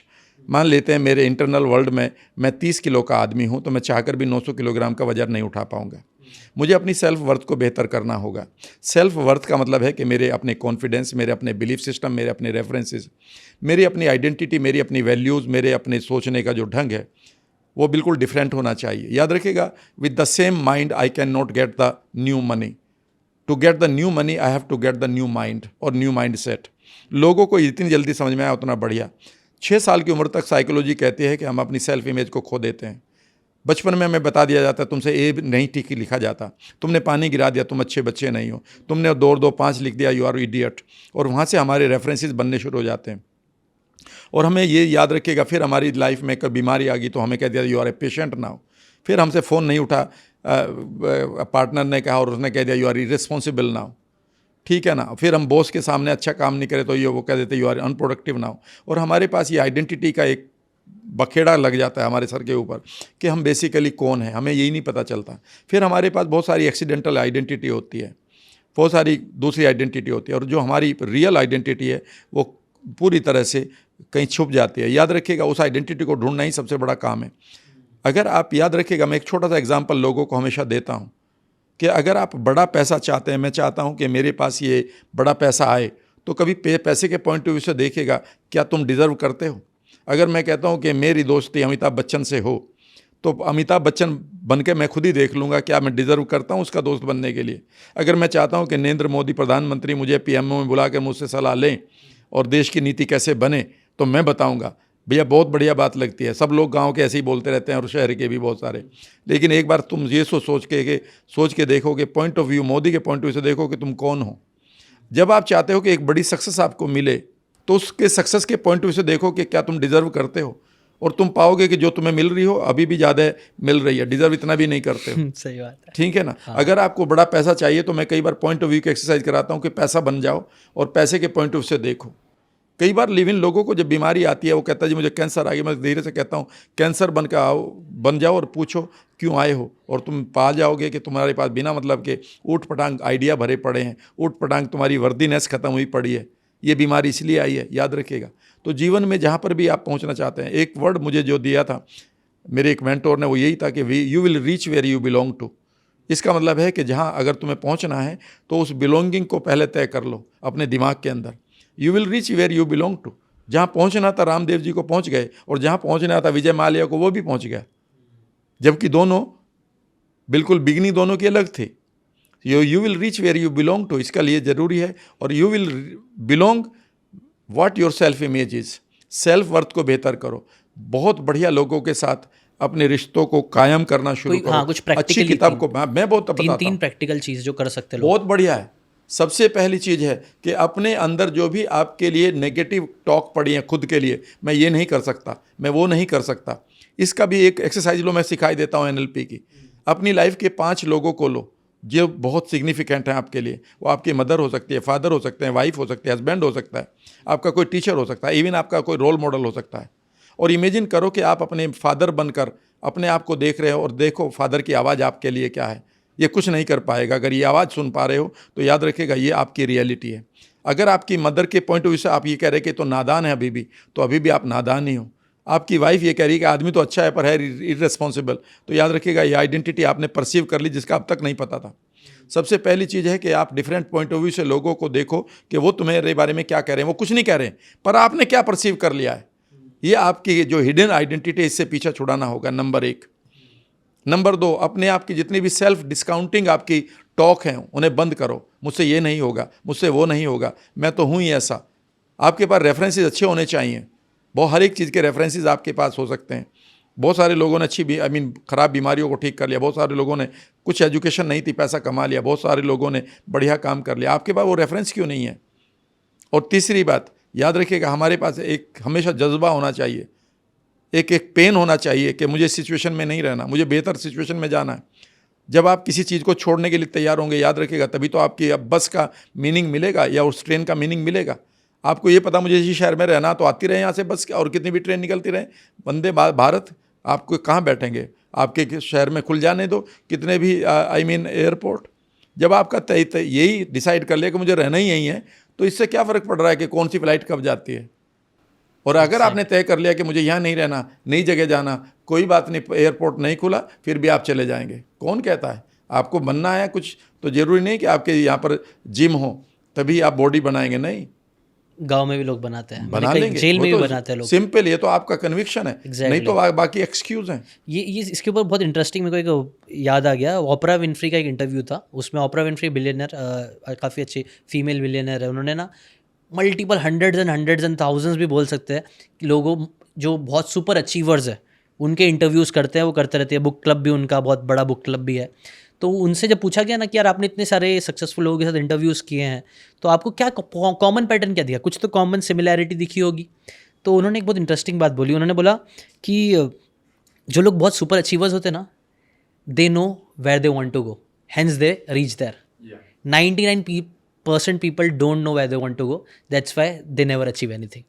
इतनी सिंपल सी लाइन है, इतनी सिंपल सी चीज़ है कि यार बस पता होना है हमें कहाँ जाना है, सिर्फ पता होना है हमें कहाँ जाना है। बाकी अपने आप क्लैरिटी मिलती रहेगी, अपने आप आपको पॉडकास्ट मिलेंगे, अपने आप आपको दोस्त मिलेंगे, ऐसे लोग मिलेंगे जो आपको सपोर्ट कर देंगे आगे जाने के लिए, क्योंकि आज है रिसोर्सेज दुनिया भर के अवेलेबल, बट वहीं मेंटल ब्लॉकेजेस है। और दूसरी बात ये भी, इसके ऊपर लॉ ऑफ अट्रैक्शन का भी एक एंगल मैंने देखा था। एक एग्जाम्पल, एक क्रिएटर है, उसने एक एक्सपेरिमेंट किया। जिसमें ना उसमें अफर्मेशंस बोलते हैं ना, अफर्मेशंस बहुत पावरफुल होते हैं। तो उसने लिटरली चैलेंज लिया कि मैं 10 घंटे तक लगातार अफर्मेशंस बोलूँगा कि मैं पावरफुल हूँ, मैं स्ट्रांग हूँ और अच्छी अच्छी बातें बोलूँगा। और उसने वो चीज़ रिकॉर्डिंग की। तो उसने उसका बताया कि ना मैंने जब ये चीज़ करना चालू करी, स्टार्टिंग के 3-4 घंटे मुझे बहुत मज़ा आया, बट फिर कुछ अमेजिंग होना चालू हुआ। उसको अचानक से ना मैसेजेस आना स्टार्ट हो गए, क्लाइंट मिलने लग गए बेसिकली उसको। कुछ है ना $2500 का कोई एक क्लाइंट मिल गया उसको, और बोले एकदम मैजिकल था, मेरे साथ होने लग गया। और क्यों क्यों हुआ ना, उसने बताया भी, क्योंकि एफर्मेशन में उसने एक चीज़ डाली थी जो उसने पहले नहीं बताया था कि I don't chase things, things come to मी।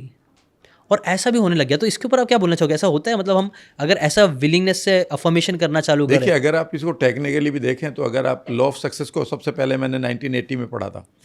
उस समय ये किताब अवेलेबल नहीं थी, पर मैंने उस समय एक सेल्समैन होने के नाते एक अवार्ड को जीता था, जो मालिक ने फिर ये किताब मुझे दी थी। उसके पास ये थी और उन्होंने कहा था कि जो भी 3 महीने तक टॉप करेगा इस सेल्स में, वो मैं बुक उस आदमी को दूंगा। तो मैंने आई बोट, और वहाँ पर मुझे पता चला कि हमारे जो थॉट्स हैं they travel in the universe with the medium called ether. वो ईथर के द्वारा चलते हैं, जिसको मैं टेलीपैथी, टेलीकिनेसिस कहता हूँ।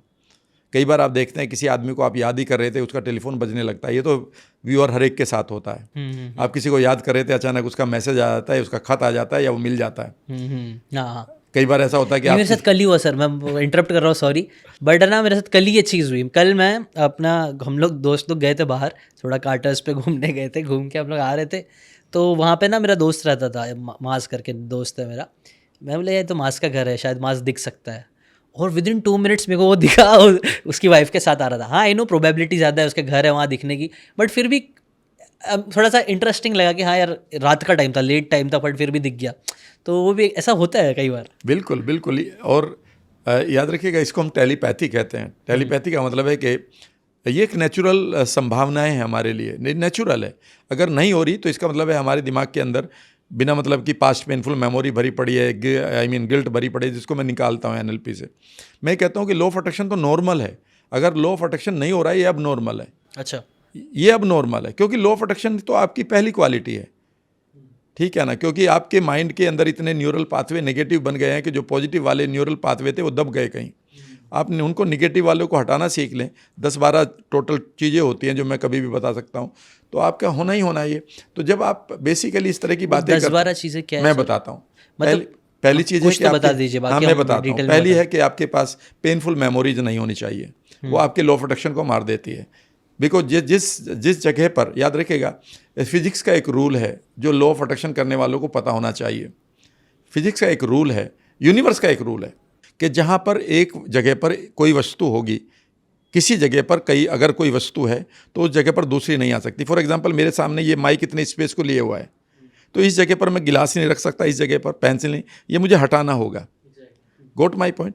तो जो हमारे न्यूरॉन्स है, जिनके पास पावर है हमारे रेटिकुलर एक्टिवेटिंग सिस्टम को एनहेंस करके अपने यूनिवर्स के साथ जुड़ने की, अगर वो ऑलरेडी एंगेज्ड है पेनफुल मेमोरीज में, तो फिर आप इन्हीं से जुड़ी हुई चीज़ों को अट्रैक्ट करेंगे। इसीलिए painful memory brings depression, not the delightfulness. तो ये पहली चीज़ है जिसको आपको हटाना सीखना होगा। इसे मैं अपनी वर्कशॉप में सिखाता भी हूँ और करके दिखाता हूँ कि 10 से जहाँ 10 थी उनकी इंटेंसिटी, वो 2 रह जाती है और वो कभी नहीं वापस आती। दूसरी चीज़ है, आपके पास चाइल्डहुड का कोई ट्रॉमा नहीं होना चाहिए, क्योंकि चाइल्डहुड हमारा बेसिकली सबसे इम्पोर्टेंट फैक्टर होता है।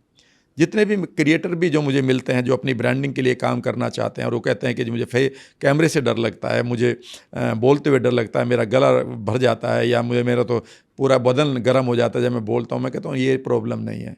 प्रॉब्लम ये है कि आपके पास चाइल्डहुड में कोई ना कोई नेगेटिव रेफरेंस पड़ा है, चाहे वो आप फेलियर का ही हो या किसी ने धमका दिया हो।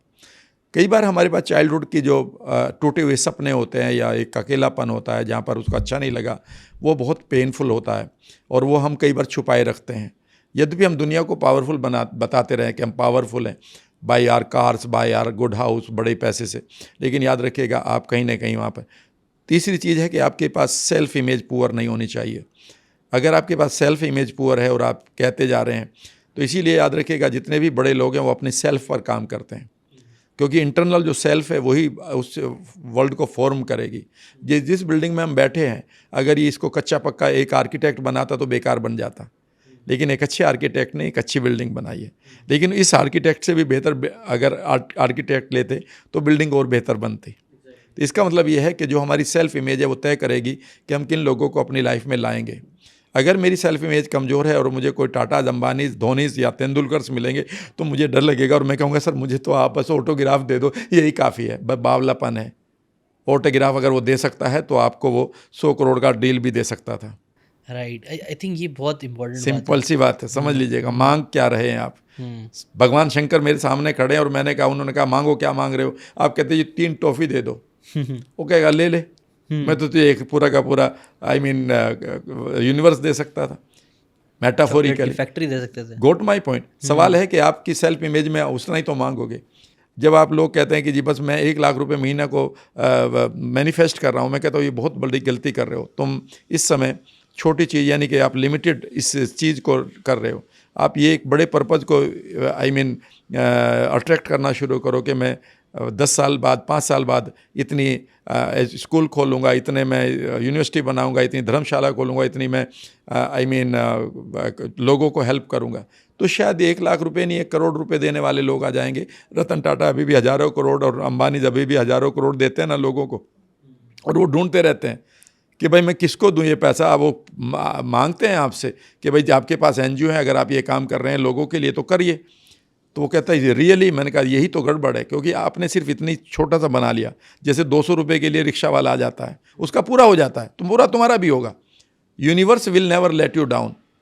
लेकिन अब सवाल ये, तीसरी चीज़ ये है कि आपका कहीं ऐसा तो नहीं प्रेजेंट में आपने ओवरवेलम्ड इशू ले रखे हैं, जो आपको ओवरवेलमिंग लग रहा है, मुझसे ये नहीं होगा, ये प्रॉब्लम आ गई, ये आ रही है। एक चीज़ ये है कि आप अपने फ्यूचर को कैसे देखते हैं। अगर आप ये कहते हैं माई फ्यूचर इज़ अनसर्टेन, तो याद रखिएगा आप इसी अनसर्टेनिटी को अट्रैक्ट करेंगे। झूठ मूठ में आप कहते रहेंगे आई वांट टू अट्रैक्ट, ठीक है ना। इसके बाद 5वीं या 6ठी चीज़ आएगी कि आपके अंदर कोई ट्रिगर तो नहीं है।